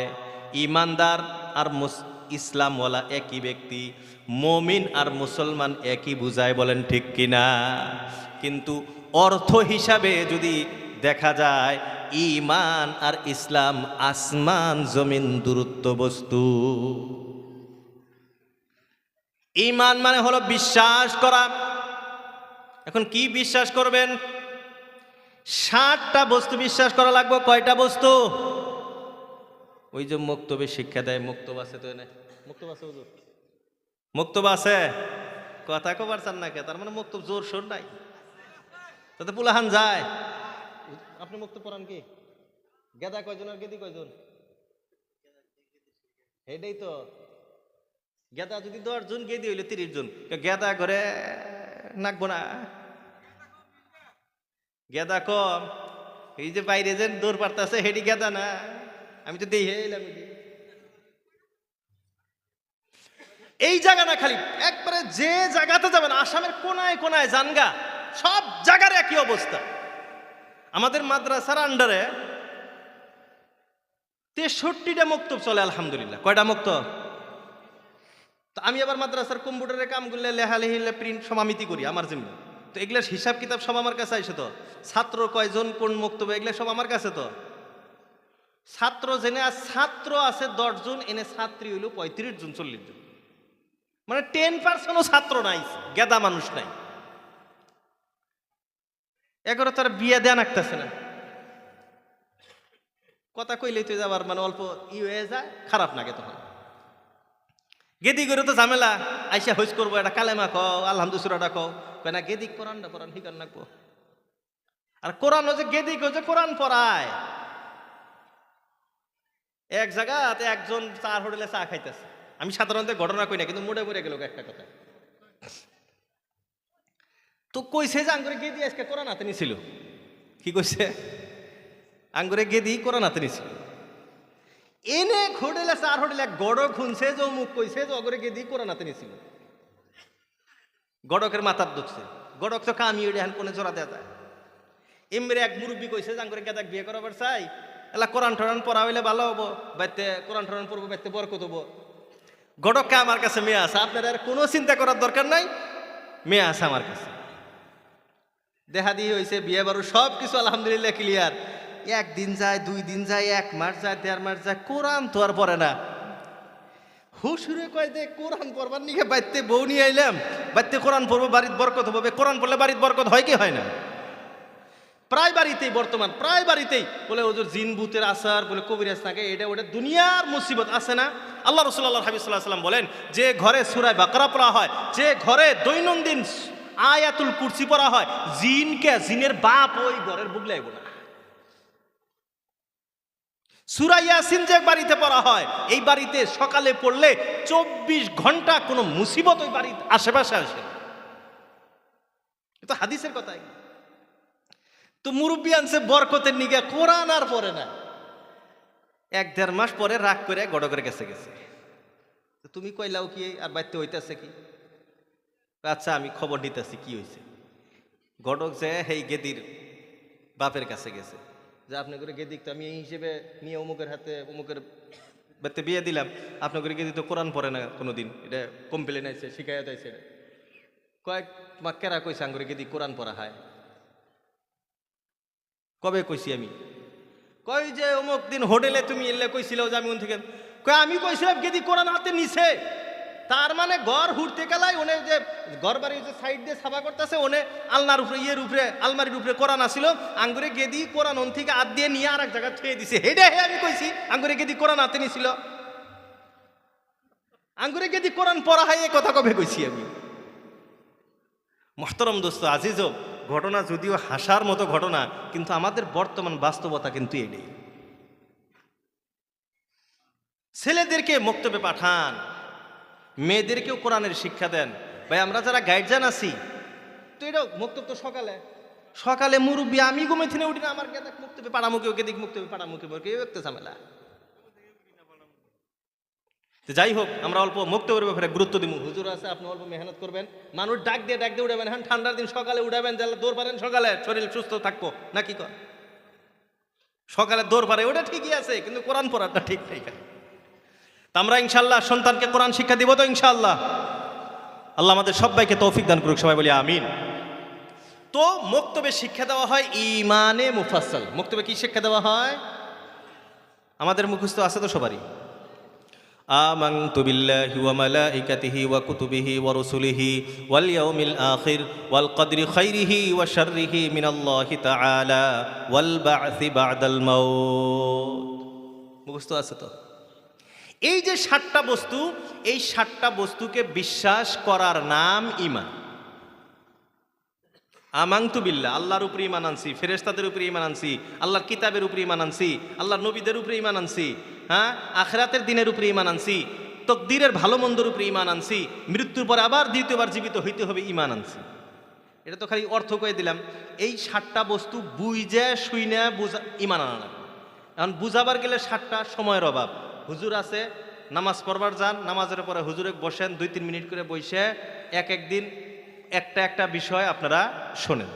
আল্লাহ কেরা, আল্লাহকে আমরা বিশ্বাস করি, যে আল্লাহ মানি। আল্লাহ কেরা, হুইস আল্লাহ, আল্লাহর সূত্র কি, আল্লাহ কাকে বলে বোঝেন, তারপর আল্লাহকে মানেন। ফেরেশতা কাকে বলে, রসুল কাকে বলে, নবী কাকে বলে, কিতাব কাকে বলে, তকদিরের ভালো মন্দ, তকদির কি বস্তু, এগুলো বস্তু এক একটা বিষয়। এই যে হুজুর আছে, ওলামায়ে কেরাম আছে, ওনাদের নিকটে বসেন, এক একটা বস্তু বোঝেন, তারপর ঈমান আনেন। আমল করবো ইনশাআল্লাহ। এর নাম হলো ঈমান, বিশ্বাস করার নাম ঈমান। এখন এই হিসাবে এই যে মেল্লা মানুষ যে কয় নামাজ না পড়লে কইলে ঈমান ঠিক আছে, কথা ঠিকই।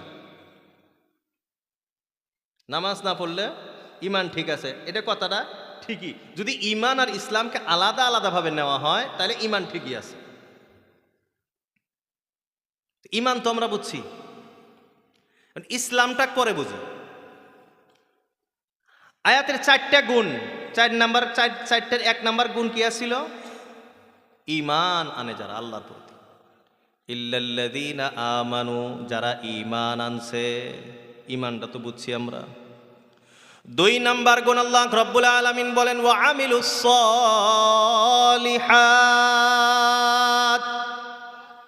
যারা নেক আমল করে, আমলে সলেহ করে। শুধুমাত্র আমল করলেই আমল হবে না, আমলটা সলেহ আমল হইতে হবে, নেক আমল হইতে হবে। এখন আমলে সলেহ কাকে বলে? নবীর তরিকা অনুযায়ী যে আমল করা হয়, এই আমলের নাম হলো আমলে সলেহ। এখন আমলটা বোঝেন, আমলটা কি? আমল মানে হলো কার্য, কাম করা, এর নাম আমল। বন্ধুরা আমার, ঈমান একটা বস্তু বলছিলাম, ঈমান মানে হলো বিশ্বাস, আর ইসলাম শব্দের অর্থ হলো আত্মসমর্পণ করা। ইসলাম মানে কি? ইসলাম মানে আত্মসমর্পণ করা। আত্মসমর্পণ করা বোঝেন তো? সারেন্ডার হওয়া বোঝেন তো? ওই যে ক্যাশ ট্যাশ হইলে যখন পুলিশ আইসে হ্যান্ডকাপ নাগায়, হাত উড়ায় দেয়, আত্মসমর্পণ করা। আত্মসমর্পণ করার পরে নিজের চাহিদা মতো কিছু করা যায় না ভাই? করা যায়? আত্মসমর্পণ করার পরে নিজের চাহিদা চলে না। জেলে গেলে জেলের যে নিয়ম কানুন আছে সেই হিসাবে আমাকে চলতে হবে। জেলের যে পোশাক আছে সেই পোশাক আমাকে পরতে হবে। জেলের যে খানা আছে সেই খানা আমাকে খাইতে হবে। ওইখানে আমার মন মোতাবিক চলা যাবে না।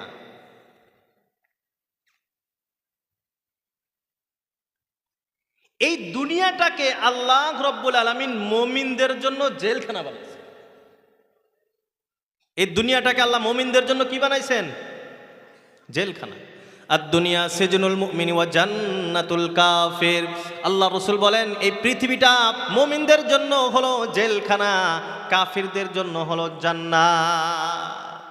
এখন জেলখানা অল্প আগে আমি বুঝাইছি, জেলখানায় মানে আত্মসমর্পণ করে দিয়েছেন। এখানে নিজ ইচ্ছা মতো কাপড় পেন্দা যায় না, নিজ ইচ্ছা মতো থাকা যায় না, নিজ ইচ্ছা মতো খানা খাওয়া যায় না, নিজ ইচ্ছা মতো ঘোরাফেরা করা যায় না। জেলের যে কানুন আছে, নিয়ম নীতি আছে, এই নিয়ম কানুন 100% মেনে চলতে হয়। এরে আল্লাহর গোলাম, আল্লাহ রব্বুল আলামিন এই পৃথিবীটাকে বানিয়েছেন। এই পৃথিবীর নিজামটা কিভাবে চলবে, এই পৃথিবীর জন্য নিয়ম কানুন আল্লাহ রব্বুল আলামিন কোরআনের মাধ্যমে নাজিল করেছেন। বলেন ঠিক কিনা?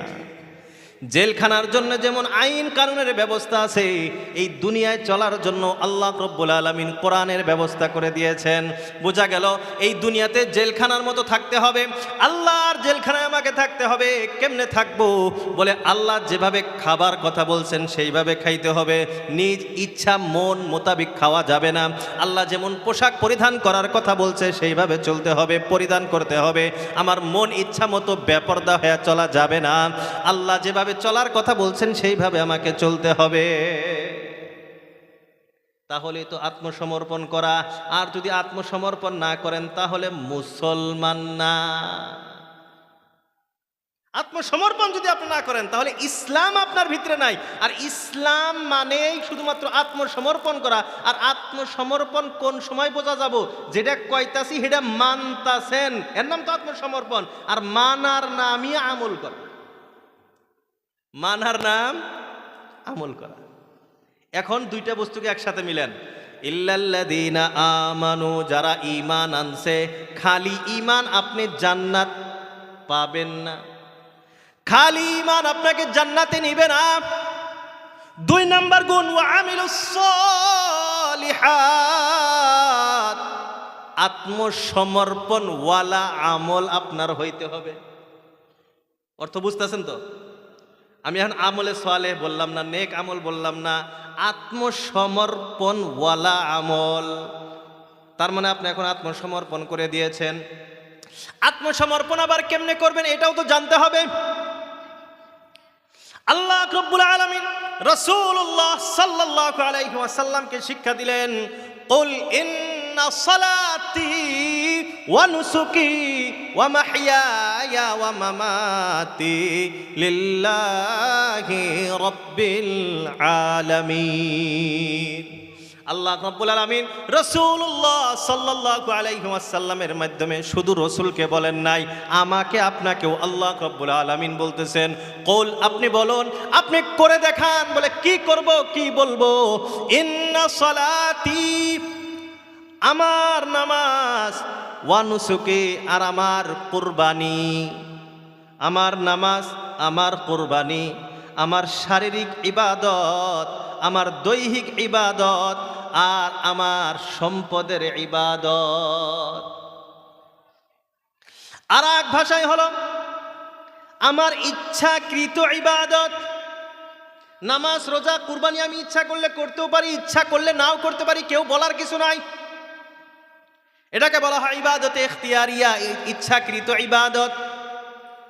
ওয়া মাহইয়ায়া, আর আমার জীবন, ওয়া মামাতি, আর আমার মরণ। এটা হলো অনিচ্ছাকৃত ইবাদত। জীবন মরণ আমার ইচ্ছায় হয় না, কারো ইচ্ছায় হয় গো? জীবন মরণ কি কারো ইচ্ছায় হয়? কতজন কত দরবারে দৌড় পারলো, একটা ছেলে হয় না, আছে না নাই? কত জলেশ্বর দৌড় পারলো, ছেলে আর হইল না। জলেশ্বর গেলেই তো ছেলে হয় না, কি কন? জলেশ্বর চেনেন না? জলেশ্বর চেনেন না আপনারা? তাইলে কথা কন না যায় না, ব্যাটারি অল্প ডাউন হয়ে গেছে আপনি করে। যদি কন তাহলে দোয়া করে দে ইনশাল্লাহ। আল্লাহ আকবার। জিকির দেন রাখবো, জিকির আলা বক্তা তো আমি নেগো। জিকির কইয়া গজল কইয়া টাইম পাস করা বক্তা তো আমি না। মধ্যে 10 মিনিট, আধা ঘন্টা জিকির, তারপরে গজল আধা ঘন্টা, তারপরে দরুদ শরীফ আধা ঘন্টা, বয়ান করলো মাত্র 5 মিনিট। ও বক্তা তো আমি না। আল্লাহ আমার এই সময়ের হিসাব কিয়ামতের দিন দেওয়া লাগবো, লাগবো কি লাগবো না? এই যে বৈশা আছি, নেক নিয়তে শুনি, সওয়াব পামু। ওই যে প্রথমে বলছিলাম, নিয়তের ভিতরে গড়বড় আছে, সওয়াব পামু না। তো আমাকে এখানে আপনারা দাওয়াত দিছেন কেন? কোরআন হাদিস দিয়ে কিছু কথা বোঝানোর জন্য আমাকে দাওয়াত দিছেন। গজল হুনবার নিকে তো আমাকে দাওয়াত দেন নাই না। জিকিরের মজলিস তো এটা না, দরুদ পড়বার নিকে তো মজলিস এটা না। কিন্তু আমরা বুঝি না, কমিটিও বুঝি না, গজল আলা বক্তা না হইলে আবার ভালোও লাগে না। তো ওইটাও আর একটা কারণ আছে। 2 ঘন্টা যে গজল কব না, গান কব না, মেল্লা বক্তা তো এখন গানও কয় না, নাই নাই কে? আঙ্গুরে আসামে কম আছে আলহামদুলিল্লাহ, বাংলাদেশে তো মেল্লা ওদের নাই। তো কব না কে? 2 ঘন্টা 1.5 ঘন্টা কোরআন হাদিস দিয়ে A to Z, কোরআন থেকে, কোরআন হাদিস থেকে হাদিস বুঝাবার নিকে ভিতরে তো আবার কিছু মাল পানিও থাকা নাকবো না, কি কন? এই যে আলহামদুলিল্লাহ কত সময় আমি 1-1.5 ঘন্টা মনে হয়েছেই, যেটি কথা কইছি কোরআন হাদিসের দলিল ছাড়া তো একটা কথা কই নাই। খারাপ লাগতেছে কি আপনাদের? খারাপও লাগতেছে না, আলহামদুলিল্লাহ। আমি মনে করতেছি যে খারাপ লাগতেছে না, কারণ চেহারা দেখলে তো বোঝা যায় খারাপ লাগতেছে না। তো কোরআন হাদিস দিয়েও তো 1-2 ঘন্টা কথা কোয়া যায় না, কোয়া যায় না? কোরআন থেকে তাফসীর আমরা ডাকি তো দেওয়া হয় কোরআন হাদিস শোনার জন্য, আমরা আসিও কোরআন হাদিস শোনার জন্য। কিন্তু আফসোস আমরা যাচাই করি না বিভিন্ন সময়, খালি সুর বালা হইলে হইল, সুর বালা হইলে হইল, কি কইতাছে না কইতাছে দেখার দরকার নেই। কেরা কোন মানে ফিকিরের নিয়ে চলে সেটাও আমরা দেখি না, কেরা কোন মাসলাকের সেটাও দেখি না, সুর নাগে খালি। তো সুর শোনেন, মিষ্টি খান, কিন্তু মিষ্টির মধ্যে যাতে আডার মিষ্টি হয় না, ছানার মিষ্টি খান।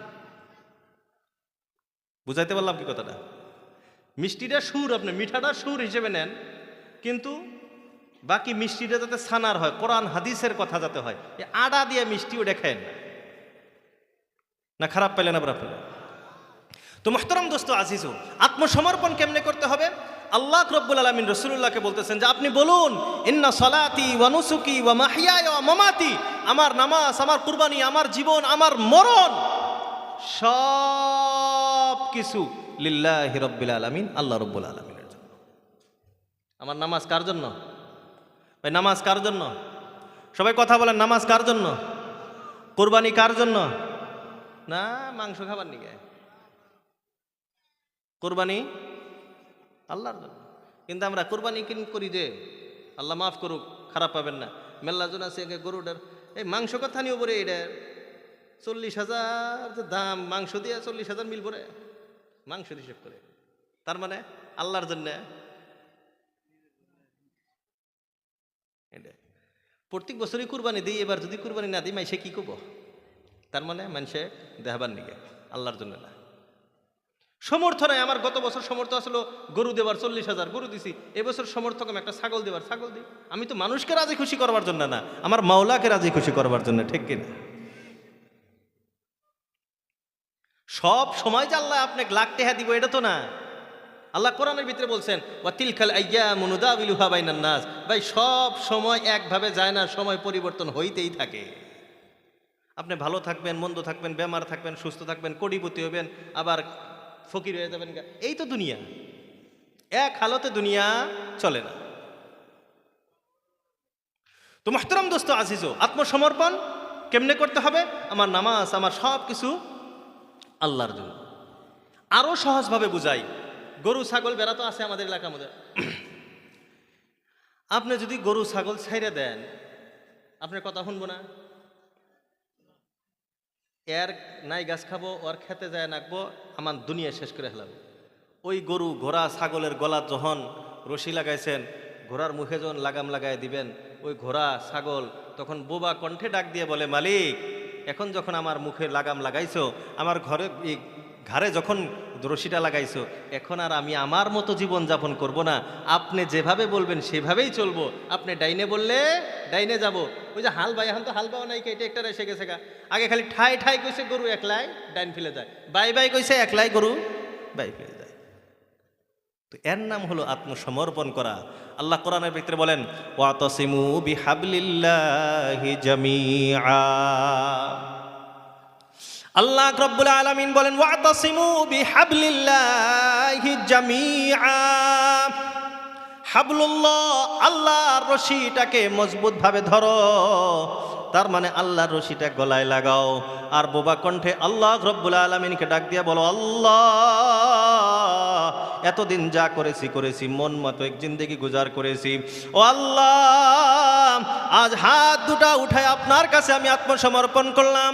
আজ থেকে আমি আমার গলায় আপনার রশিটা লাগাই নিলাম। আজ থেকে আপনি যা বলবেন আমি সেটাই করব। নামাজের কথা বলছেন আমি নামাজ পড়ব, রোজার কথা বলছেন আমি রোজা রাখবো, হক হালালের কথা বলেছেন আমি হক হালালি করব। আপনার কথার বাহিরে আর আমি কোনো কিছু মানব না। এইভাবে যদি আপনি জীবন যাপন করতে পারবেন, এর নাম হলো আত্মসমর্পণ করা। আর এইভাবে চলার নামই হলো আমলে সলেহ। এই জন্য আল্লাহ রব্বুল আলামিন বলেন সব মানুষ জাহান্নামী, কিন্তু কিছু পরিমাণ মানুষ জান্নাতি। এই কিছু পরিমাণ মানুষ কারা? বলে ইল্লাল্লাযীনা আমানু, যারা আল্লাহকে বিশ্বাস করছে, ওয়া আমিলুস সলিহাত, আল্লাহকে বিশ্বাস করে আল্লাহর সম্মুখে নিজেকে আত্মসমর্পণ করে তার জীবনটা চলাইছে। এখন তৃতীয় নাম্বার গুণ, আপনি ঈমান এনেছেন, আপনি এখন ভালো হয়ে গেছেন, নিজেকে আল্লাহর কাছে আত্মসমর্পণ করছেন, নিজে এখন নামাজ রোজা সব কিছু পালন করেন। আপনি মনে মনে ভাবতেছেন আমি তো জান্নাতি হয়ে গেছি। আল্লাহ রব্বুল আলামিন বলেন তুমি ঈমান আনছো, তুমি জান্নাতি হয়ে গেছো, আমল করো, এর দ্বারাই তুমি জান্নাত পাইবা না। শুধুমাত্র ঈমান আর আমলে সালেহ দ্বারা জান্নাত পাওয়া যাবে না। তাহলে কি করতে হবে? আল্লাহ রাব্বুল আলামিন তৃতীয় নাম্বার গুণের কথা বললেন, ওয়াতাওয়াসাউ বিল হক্কে, পরস্পর এক অপরকে হকের দিকে আহ্বান করো। নিজে আমল করো, অপরকে এখন আমলের দিকে তুমি ডাকো। তার মানে সহজ ভাষায় মানুষকে দাওয়াতের কাজ করো। এরে বন্ধুরা আমার, আল্লাহ রাব্বুল আলামিন কোরআনে কারীমের ভিতরে এই ব্যাপারে বহুত জায়গায় আলোচনা করেছেন। আল্লাহ রাব্বুল আলামিন বলেন তুমি নিজে নিজেকে বাঁচাও। ইয়া আইয়ুহাল্লাযীনা আমানু কু আনফুসাকুম ওয়া আহলিকুম নারা। আল্লাহ বলেন, এ দুনিয়ার মানুষ, এই ইমানদারগণ, নিজেকে বাঁচাও, নিজেকে বাঁচাও। তার মানে নিজে ঈমান আনো, আমলে সালেহ করো। এখন নিজে বাঁচো। ওয়া আহলিকুম, নিজের পরিয়ালের লোকজনকেও তুমি জাহান্নাম থেকে বাঁচাও। ওয়া তাওয়াসাউ বিল হক, নিজে যখন আমলওয়ালা হয়ে গেছো, এখন নিজের পরিয়ালের লোকজনকে তুমি আমলওয়ালা বানাও। কাল কিয়ামতের দিন অনেক মানুষের অবস্থা এমন হয়ে যাবে, আল্লাহ রাব্বুল আলামিনের কাছে ফয়সালা হবে জান্নাতের টিকিট পাওয়া অবস্থা। এখন জান্নাতের টিকিটটা তার হাতে আসে অবস্থা। এই সময় তার সন্তান আল্লাহ রাব্বুল আলামিনের কাছে যায় শিকায়াত করবে, আল্লাহ আপনি কাকে জান্নাতের টিকিট দিতেছেন?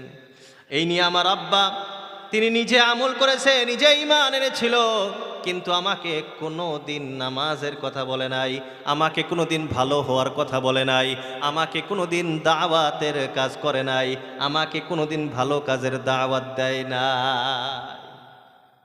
কোরআনে কারীমের ভিতরে আসে, ওই দিন আল্লাহ রাব্বুল আলামিনকে বান্দা বলবে, ওই সন্তান বলবে, ও আল্লাহ আপনি যে আমাদেরকে শাস্তি দিয়েছেন, আমাদের কোনো কষ্ট নাই, কিন্তু আমাদের অভিভাবকদেরকে আমাদের চেয়ে ডাবল শাস্তির ব্যবস্থা করে।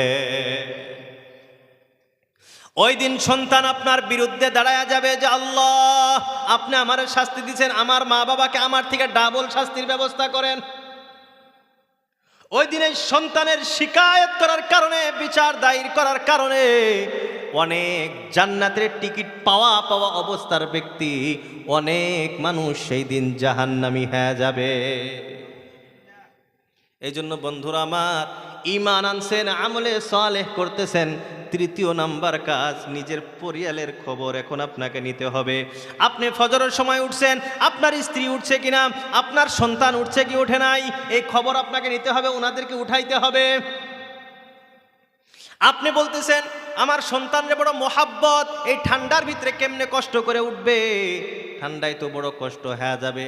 এরে আল্লাহর গোলাম, আপনি এখন একটা জবাব দেন, আপনার সন্তান একটা ঘরে ঘুমাইয়া আছে, আল্লাহ না করুক, আল্লাহর কাছে হাজারবার পানাহ চাই, হঠাৎ যদি ওই ঘরের ভিতরে আগুন লাইগা যায়, আপনি কি আপনার সন্তানের ঘুমের চিন্তা করবেন নাকি তাকে উঠাইবে? না বাবা ঘুমাইছে, ঘুমায় থাক, থুয়ে দিবেন ঘুমে? এরে আল্লাহর গোলাম, ওই দিন নিজের জানের চিন্তা বাদ দিয়ে সন্তানকে বাঁচানোর জন্য চেষ্টা করবেন। আল্লাহ রাব্বুল আলামিন তো এই কথাই বলতেছেন, কু আনফুসাকুম ওয়া আহলিকুম নার। এরে ঈমানদারগণ, নিজেকে বাঁচাও, নিজের সন্তানকে বাঁচাও, জাহান্নামের আগুন থেকে বাঁচাও। দুনিয়ার আগুনের অবস্থা হলো, দুনিয়ার আগুন যখন আপনি হাতে লাগাবেন, এর গরমটা হাতেই লাগবে, হাতে স্পর্শ করবেন, হাতটাই জ্বলবে, অন্য জায়গায় ঠোসা পড়বে না, ক্ষতি করবে না। বন্ধুরা আমার, জাহান্নামের আগুনের অবস্থা হলো, আল্লাহ রাব্বুল আলামিন বলেন, জাহান্নামের আগুন এমন ভয়ঙ্কর আগুন, শরীরের যে কোনো জায়গায় স্পর্শ হবে, স্পর্শ হওয়ার সাথে সাথে কলিজা পর্যন্ত জ্বলে যাবে। এই জন্য বন্ধুরা আমার, নিজে যেমন করে আত্মসমর্পণ করতে হবে, ঠিক তেমনি ভাবে নিজের সন্তানকেও বানাইতে হবে। এখন আসি এর সাথে আর একটা কথা, আমলে সালেহের ভিতরে সবচেয়ে দামি আমল কোনটা? ইবাদতের ভিতরে সবচেয়ে দামি ইবাদত কি গো? নামাজ। নামাজের চেয়ে দামি কোন ইবাদত আছে? নামাজ যে দামি ইবাদত, কেন নামাজ কেন দামি? এর বিশ্লেষণ যদি আপনি শোনেন, নামাজ কেন গুরুত্বপূর্ণ ইবাদত, নামাজ আমি আপনি কেমনে শুরু করি, নামাজ আরম্ভ করার সময় আমরা হাত দুইটা উঠাই কি উঠাই না? আল্লাহু আকবার, আল্লাহ, হাতটা উঠাই কি উঠাই না? দুনিয়ার বাস্তবতা হলো, যখন কোনো মানুষ অপরাধ করে, সম্মুখে সৈন্যবাহিনী যখন আসে নিজেকে সারেন্ডার করার জন্য হাত দুটো উপরে উঠায় দেয়, তা আমাকে গুলি কইরেন না, আমাকে ধ্বংস কইরেন না, আমাকে মাইরেন না, আমি আত্মসমর্পণ করছি, আমারে হাত কবজা লাগায় লইয়া যা।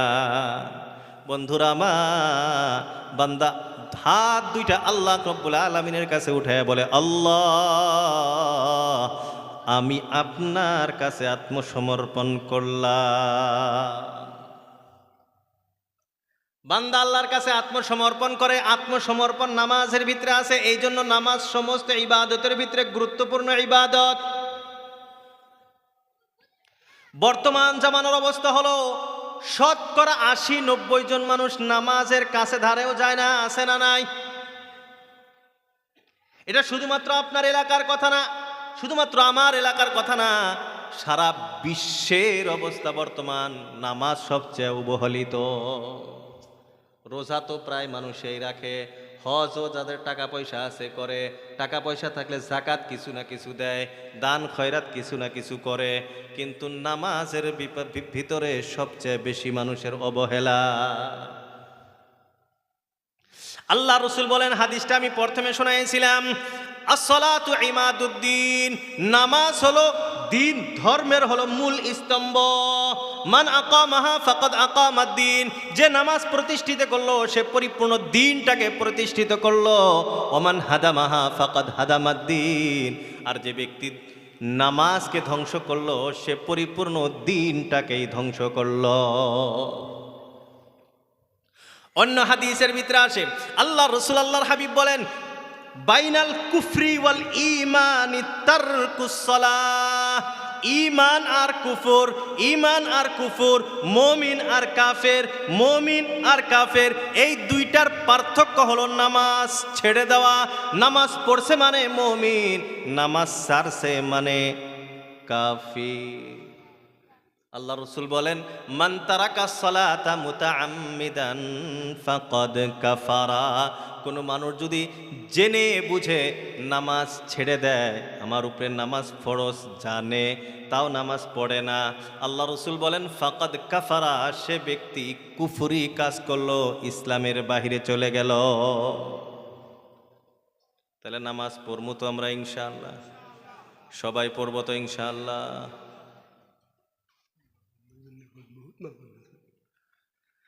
মা বোনদের জন্য বয়ান আর কি করবো, জেলে কথা কইতেছিল তো মা বোনেরই কথা, যেটি কথা কইতেছিল মা বোনদের দরকার নাই গো। আল্লাহু আকবার, উড়াউড়ি করতেছেন কেউ, খারাপ লাগতেছে নাকি? আল্লাহু আকবার, আল্লাহু আকবার, আল্লাহু আকবার। অল্প সময় ধৈর্য ধরেন ইনশাআল্লাহ, আর বেশি সময় নিব না, অল্প সময়ের ভিতরে শেষ দেব। তো মুহতারাম দোস্ত আজিজো, ঈমান, তারপরে নেক আমল, নেক আমলের পরে কি? নিজে ভালো হইছি, এখন নিজের পরিয়ালকে ভালো করার চেষ্টা করা। এই যে বর্তমান দুনিয়াতে আপনি একটা বস্তু লক্ষ্য করেন, কিছুদিন পরে পরে ভয়ঙ্কর ভয়ঙ্কর আল্লাহর পক্ষ থেকে শাস্তি আইসে না? এই যে কয়দিন আগে করোনা গেল, আবার কোন করোনা ম্যান আছে, কোয়া যায় কি, কবার পাবেন এখন? এই যে দিন বদিন ভয়ঙ্কর বড় যে বস্তুগুলি আসে, এর কারণ কি জানেন?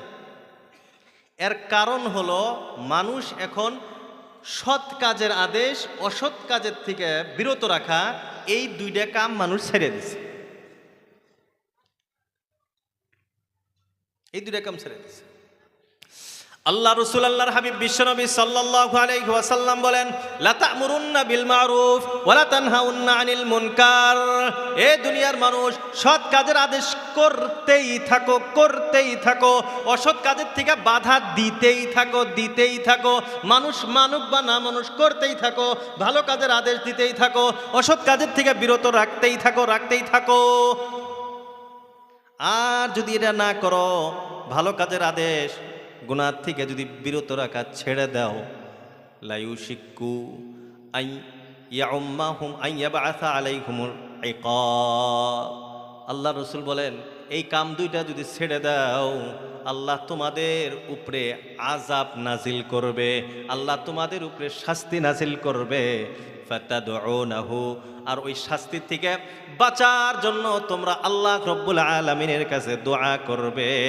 আল্লাহ রসুল বলেন ফালা ইউস্তাজাবু লাকুম, তোমাদের দোয়া ওই সময় কবুল হবে না। এই যে মুসিবত আইসে, এই যে আল্লাহর কাছে কান্দা কাইডা কত যে দোয়া করতাছি, দোয়া কবুল হয় না। এর কারণ আমরা এই যে সৎ কাজের আদেশ অসৎ কাজের থেকে বিরত রাখা, এই যে এই কাম ছেড়ে দিছি, আল্লাহ আমাদের দোয়া কবুল করা ছেড়ে দিছে। তো আমরা এই কাজটা, সৎ কাজের আদেশ অসৎ কাজের থেকে বাধা দেওয়া, এই দুইটা আমল করবো তো ইনশাআল্লাহ। আল্লাহ আমাদের তৌফিক দান করুক, সবাই বলি আমিন। এখানে আর একটা মুসিবত খাড়া হয়েছে বর্তমান যুগে। কারো সন্তানকে যদি কিছু বলেন, ভালো কথাই বলেন, এ গার্জেন এসে কব তুমি কোয়ার কেরা আছে, সাংগুরেন তো একই একই, তুমি মারবার কেরা, তুমি ধমক দেবার কেবা। যেদিন থেকে এটা আরম্ভ হয়েছে সেদিন থেকে সব কোলাহান গোল্লাই গেছে, কথা হাসানা। মুহতারাম দোস্ত আজিজ, তো এই কাজটা সৎ কাজের আদেশ আর অসৎ কাজের থেকে বাধা দেওয়া, এটা আমাকে করতে হবে, না হলে জান্নাত পাওয়া যাবে না। এখন এই যে কথাটা, যখনই আপনি সৎ কাজের আদেশ আর অসৎ কাজের থেকে বাধা, তার মানে মানুষকে যখন এই লাইনে ডাকা আরম্ভ করবেন, আপনার উপরে ধমক আসবো না নাই? এখন ৩ নাম্বার গুণ গেছে, ৪ নাম্বার গুণ জান্নাতি মানুষের। আল্লাহ রাব্বুল আলামিন বলেন ওয়াতাওয়াসাউ বিস-সাবর, সবর তো সবাই বুঝি ধৈর্য। আল্লাহ বলেন ৪ নাম্বার গুণ জান্নাতি মানুষের, এক অপরকে তোমরা ধৈর্যের আহ্বান করো। তার মানে আল্লাহ রব্বুল আলামিন জানাই দিলেন, প্রথম ঈমান আনো, ঈমানের সাথে সাথে আমল করা আরম্ভ করো আত্মসমর্পণের সাথে। তারপর নিজে যখন আমল করলা, অপরকে তুমি আমলের দিকে ডাকা আরম্ভ করো। আর যখনই তুমি মানুষকে ডাকা আরম্ভ করবা, তোমার উপরে মুসিবত আসা আরম্ভ হবে। আর যখন মুসিবত আসা আরম্ভ হয়ে যাবে, আল্লাহ বলেন তখন তুমি ধৈর্যর সাথে কাজ নেও। ধৈর্যর কেমন গুণ, ধৈর্যর কেমন ফজিলত, আল্লাহ রব্বুল আলামিন বলেন দুনিয়াতে যত আমল করা হয় প্রত্যেকটা আমলের বদলা হিসাব করে দেওয়া হবে, গণনা করে দেওয়া হবে। আপনি নামাজ পড়ছেন, রোজা রাখছেন, হজ যাকাত ইত্যাদি করেছেন, প্রত্যেকটা আমলের বদলা আপনাকে গুনে গুনে দেওয়া হবে, হিসাব করে দেওয়া হবে। একটা আমল ধৈর্য, একটা আমল ধৈর্য। আল্লাহ বলেন এই আমলের বদলার কোনো হিসাব নাই, অগণন নেকি আল্লাহ তাকে দিয়া দিবেন, বলি সুবহানাল্লাহ। কারণ এটার ভিতরে ভেজাল আছে যে মাঝে মাঝে কিছু খাওয়াও না একবার পায়, এই জন্য আর সওয়াবও আল্লাহ এমন রাখছে যে আর কোনো হিসাব নাই। ইন্নামা ইউওয়াফাস সাবিরুনা আজরাহুম বিগাইরি হিসাব, বিগাইরি হিসাব, বেহিসাব, অগণন নেকি আল্লাহ তাকে দিয়ে দিবেন, বলি সুবহান। তো আমরা এই 4টা কাম করবো তো ইনশাআল্লাহ। প্রথম ঈমান, ঈমানটা শিখতে হবে। উলামায়ে কেরামের দেখাই দিলাম, এলাকার উলামায়ে কেরাম আছে, ঈমান শিখতে হবে, ঈমান শিখতে হবে। তারপর আপনি আমলে আসবেন। আর আমলে কেমন ভাবে, এ কয়দিন যা করছি এখন আমল ধরছি আর সারাসারি নাই, এর নামই তো আত্মসমর্পণ। ওই যে জেলখানাত গেলে যেবা থাকা নাগে, জেলখানাত গেলে জেলখানার একটা পোশাক আছে। আমি মুসলমান হিসেবে এই দুনিয়াতে আল্লাহর জেলখানায় আছি, আমারও একটা পোশাক আছে। আমি ন্যাংটা ফ্যাংটা হয়ে মডেল করে ফ্যাশন করে ঘুরে বেড়াইলাম, চলবো? পুরুষ মানুষের কথা, এটা মা বোনদের কথা বলতেছি। বর্তমান যেগুলা পোশাক পেন্দে আমাদের মা বোনরা, তাতে এগুলা মুসলমানের পোশাক। আপনারাই কোন মুসলমানের পোশাক এগুলা? আবার এগুলা কিনে দিছে কেন? আমরা এগুলো কিনে দিছি। হুজুর তো বয়ান করবার কইতেছে মা বোনদের, কিন্তু বয়ানটা কর্মুকা করে কিনে তো আমরাই দিছি। আপনার মেয়ে আপনি কিনে দিছেন, আপনার স্ত্রী আপনি কিনে দিছেন, এই দুইটাই রাস্তা। আর যদি কোন না স্বামীও কোন আমি কিনে দেন নাই, বাপে যদি কন আমি কিনে দেন নাই, তাহলে বয়ফ্রেন্ডের কিনে দিছে, তাহলে আর এক বেজাল লেগে গেল গা, আরো বড় বেজাল হইল না? তো ওটা তো কয় যাব না। তাহলে কিনে দিছি আমি বাপ হিসেবে অথবা আমি স্বামী হিসেবে কিনে দিছি, তাহলে দোষ কেরা করছে?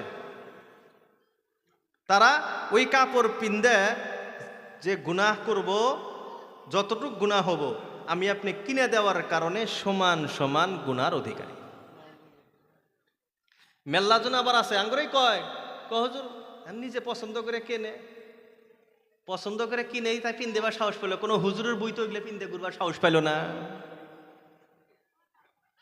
কথা হাসান মিছে? তার মানে আমি চাই যে না ওইটাই পিন দোছেন, বাদ দেয় ওইটা বুরকা টুরকা। ভাই বাল দেখা গেছে তোমাকে, বাল দেহাটা পেন দেন, বাড়ির ভিতরে পেন দেন না কি কন?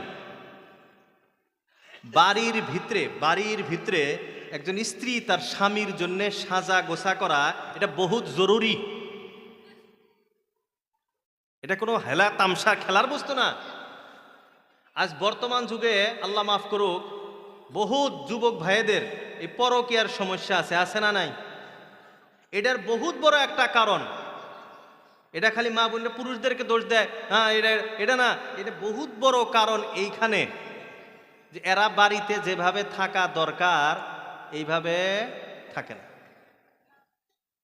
স্বামীর সাথে হাসি মুখে কথা কওয়াটা জরুরি, ফরজ, মা বোনদের জন্য ফরজ। এটা নামাজ রোজা যেবা ফরজ, স্বামীর সাথে হাইসা কথা কওয়া ফরজ। বিটকেলের মতন ছাড়া কথাই কয় না কোন দিন। আবার বাইরে একটা লোডের ভিতরে লিপস্টিক টিপিস্টিক মিষ্টি হাসি দিয়ে কথা কয়, তুই এর পাশে দৌড় পারবো না ওটার পাশে দৌড় পারবো না? খারাপ কইতেছি গো। হাদিসের প্রমাণ আছে, হাদিসের ভিতরে আর প্রমাণ আছে। স্বামী যখনই বাড়িতে আসলো, হুজুর আছে ওলামা কেরাম আছে, আরো একটা হাদিস এনে মিশা কথা কয়ে গেলে কালকে কব যে না হুজুর মিশা কথা কয়ে থেকে গেছে। জান্নাতি মহিলার কিছু গুণ আছে, জান্নাতি মহিলা মানুষের কোন কিছুটা গুণ আছে। তার ভিতরে 1 নাম্বার গুণ, যখন স্বামী বাড়িতে আসবো, যতবার আসবো, স্বামী যখন বাড়িতে আসবো, যতবার আসবো, যত সময় বাড়িতে থাকবো, আমাদের মা বোনরা কানটা খুইলে হইলেন, স্বামী যখন বাড়িতে আসবো, যতবার আসবো, যত সময় বাড়িতে থাকবো,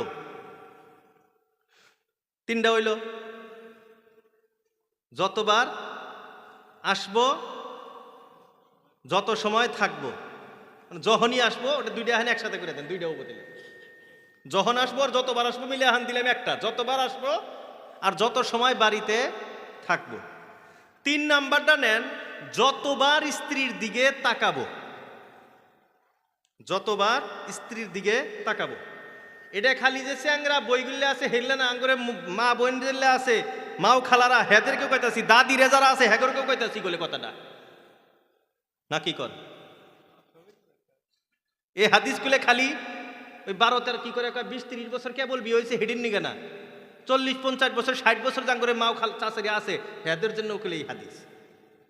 স্বামী যতবার বাড়িতে আসবো, যত সময় বাড়িতে থাকবো, যতবার স্ত্রীর দিকে তাকাবো। এটা হাদিসটা বাইতে যায় হুনা আইন করলে আবার মনে থাকবো তো সবারই। আমি তো কইতেই আছি শুনবার নিকে, তারপরও আবার বাইতে যায় হুনান নাকবো। যতবার বাড়িতে আসবো, আরো শর্ট করে দেন, যত সময় বাড়িতে থাকবো। বাড়িতে থাকলো মানে বাড়িতে আইসেই তো বাড়িতে থাকবো, আগের 2টাই বাদ দিলাম বলে, এখন 2টা কথা থাকবো খালি। যত সময় বাড়িতে থাকবো, যতবার দেখবো বা তাকাবো। স্বামীর অন্তর, স্বামীর মন খুশিতে ভরতে হবে। যতবার স্ত্রীর দিকে তাকাবো ততবার তার মন ফুইলে, অত বড় না শান্তি মেশে কয় না কলিজা বড় হয়ে গেছে গা খুশির ঠেলায়, ততবার তার কলিজায় শান্তি পাওয়া লাগবে।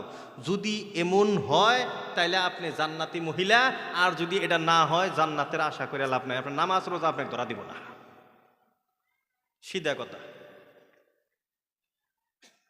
বুঝাইছে তো? বহুত আহম কথা এটা, হাদিসের কথা এটা। স্বামী যতবার স্ত্রীর দিকে তাকাবো ততবার স্ত্রী তার স্বামীর মনকে খুশি করে নিতে হবে। গার্লফ্রেন্ডের দিকে দেখলে তো 100 বার দেখলে 100 বারই বাল ঠেকে, হ্যাঁ, হেও তো একটা কেতি মানুষ, আর এও কেতি মানুষ। হে যদি খুশি করা হয় তুমি পাবা না। তুমি জিদ করে পারো না, এই জন্যই তো আর একজনের পাশে যায় না। কথাটা খারাপ করতেছে। তাহলে আমি যদি এখন ভালো হই, আমি যদি সেই খুশি আনন্দ দেই, এই যে একটা কথা আছে, বাইতে যদি চা ভালো হয়, সে বাজারে চা খাবার যাবো না। আঙ্গুর উস্তাদ हजरत मौलाना फारूक मदनी साहब दामद बरकत में बोलते हैं, घर में अगर बिरयानी अच्छी हो तो बाहर कोई बिरयानी खाने नहीं जाएगा। বাইতে যদি চা ভালো হয়, কেউ ওই 5 টাকা দিয়ে 10 টাকা দিয়ে ওই 10 দিনের পচা লিগারের চা খাবো কেউ? তাহলে বাড়ির চা ভালো আনাগো, বাড়ির বিস্কুট ভালো আনাগো, বাড়ির বালাও আনাগো। এই আমাদের মা বোনদের জন্য আমার বিশ্বাস এইখানে বয়ান যথেষ্ট নাকি কোন? আবার এর হাতে আর একটা কথা এখন আঙ্গুরে কই দিই, আমরা আবার মাইন শেখ দেখলে হারে এইরকম ভালো ভালো কথা কই। ভালো আছেন, কোন থেকে আইছেন, বাইতে সবাই ভালোই আছে, আরে মিডা মিডা সুরে কথা। বাইতে যায় হেরে কোনে কোনে গেলা, বাবা রাগে থাকাই যায় না। আপনার হাতে ভালোবাসাটা বকি বকিরে। বাইরে গেলে হারে মোমবাতির মতন গইলে যায়, আর বাইতে যায় হেরে বাবা টিপলাইটের মতো খালি জ্বলতাছে আর জ্বলতাছে। তাহলে আঙ্গুরেও কি করা রাখবো, ঠিক রাখবো নাকি কন? তো আল্লাহ রব্বুল আলামিন আমাদেরকে দুই পক্ষকেই, আল্লাহ আমাদের দুই পক্ষকেই সঠিকভাবে চলার তৌফিক দান করুক। সবাই বলি আমিন, আরো জোরে বলি আমিন। মোহতরম দোস্ত আজিজ, বয়ান তো এখন কিছু হইছে নাকি কন? কিছু কথা কইছি, মনে থাকবো তো ইনশাআল্লাহ। মানুষ হইতে হবে, তারপরে নেক আমল, জান্নাতি হইতে হবে। জান্নাতি হওয়ার জন্য 4টা গুণ লাগবে।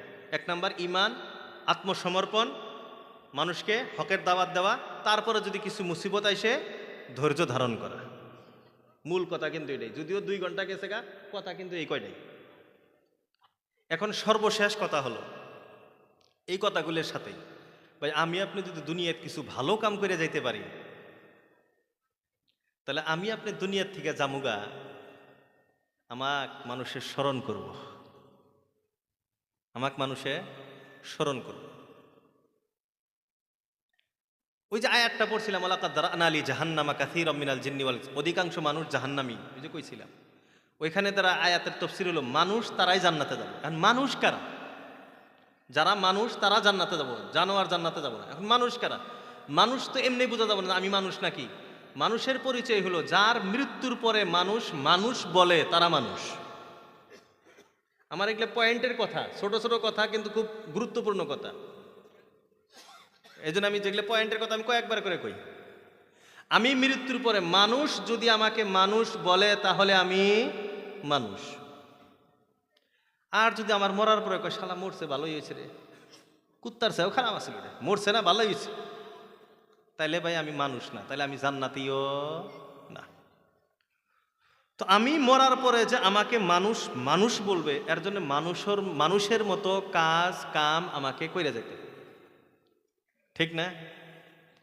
এই কথাটা আমি কেন বললাম যে আমাকে ভালো কাম করে মরা লাগবে?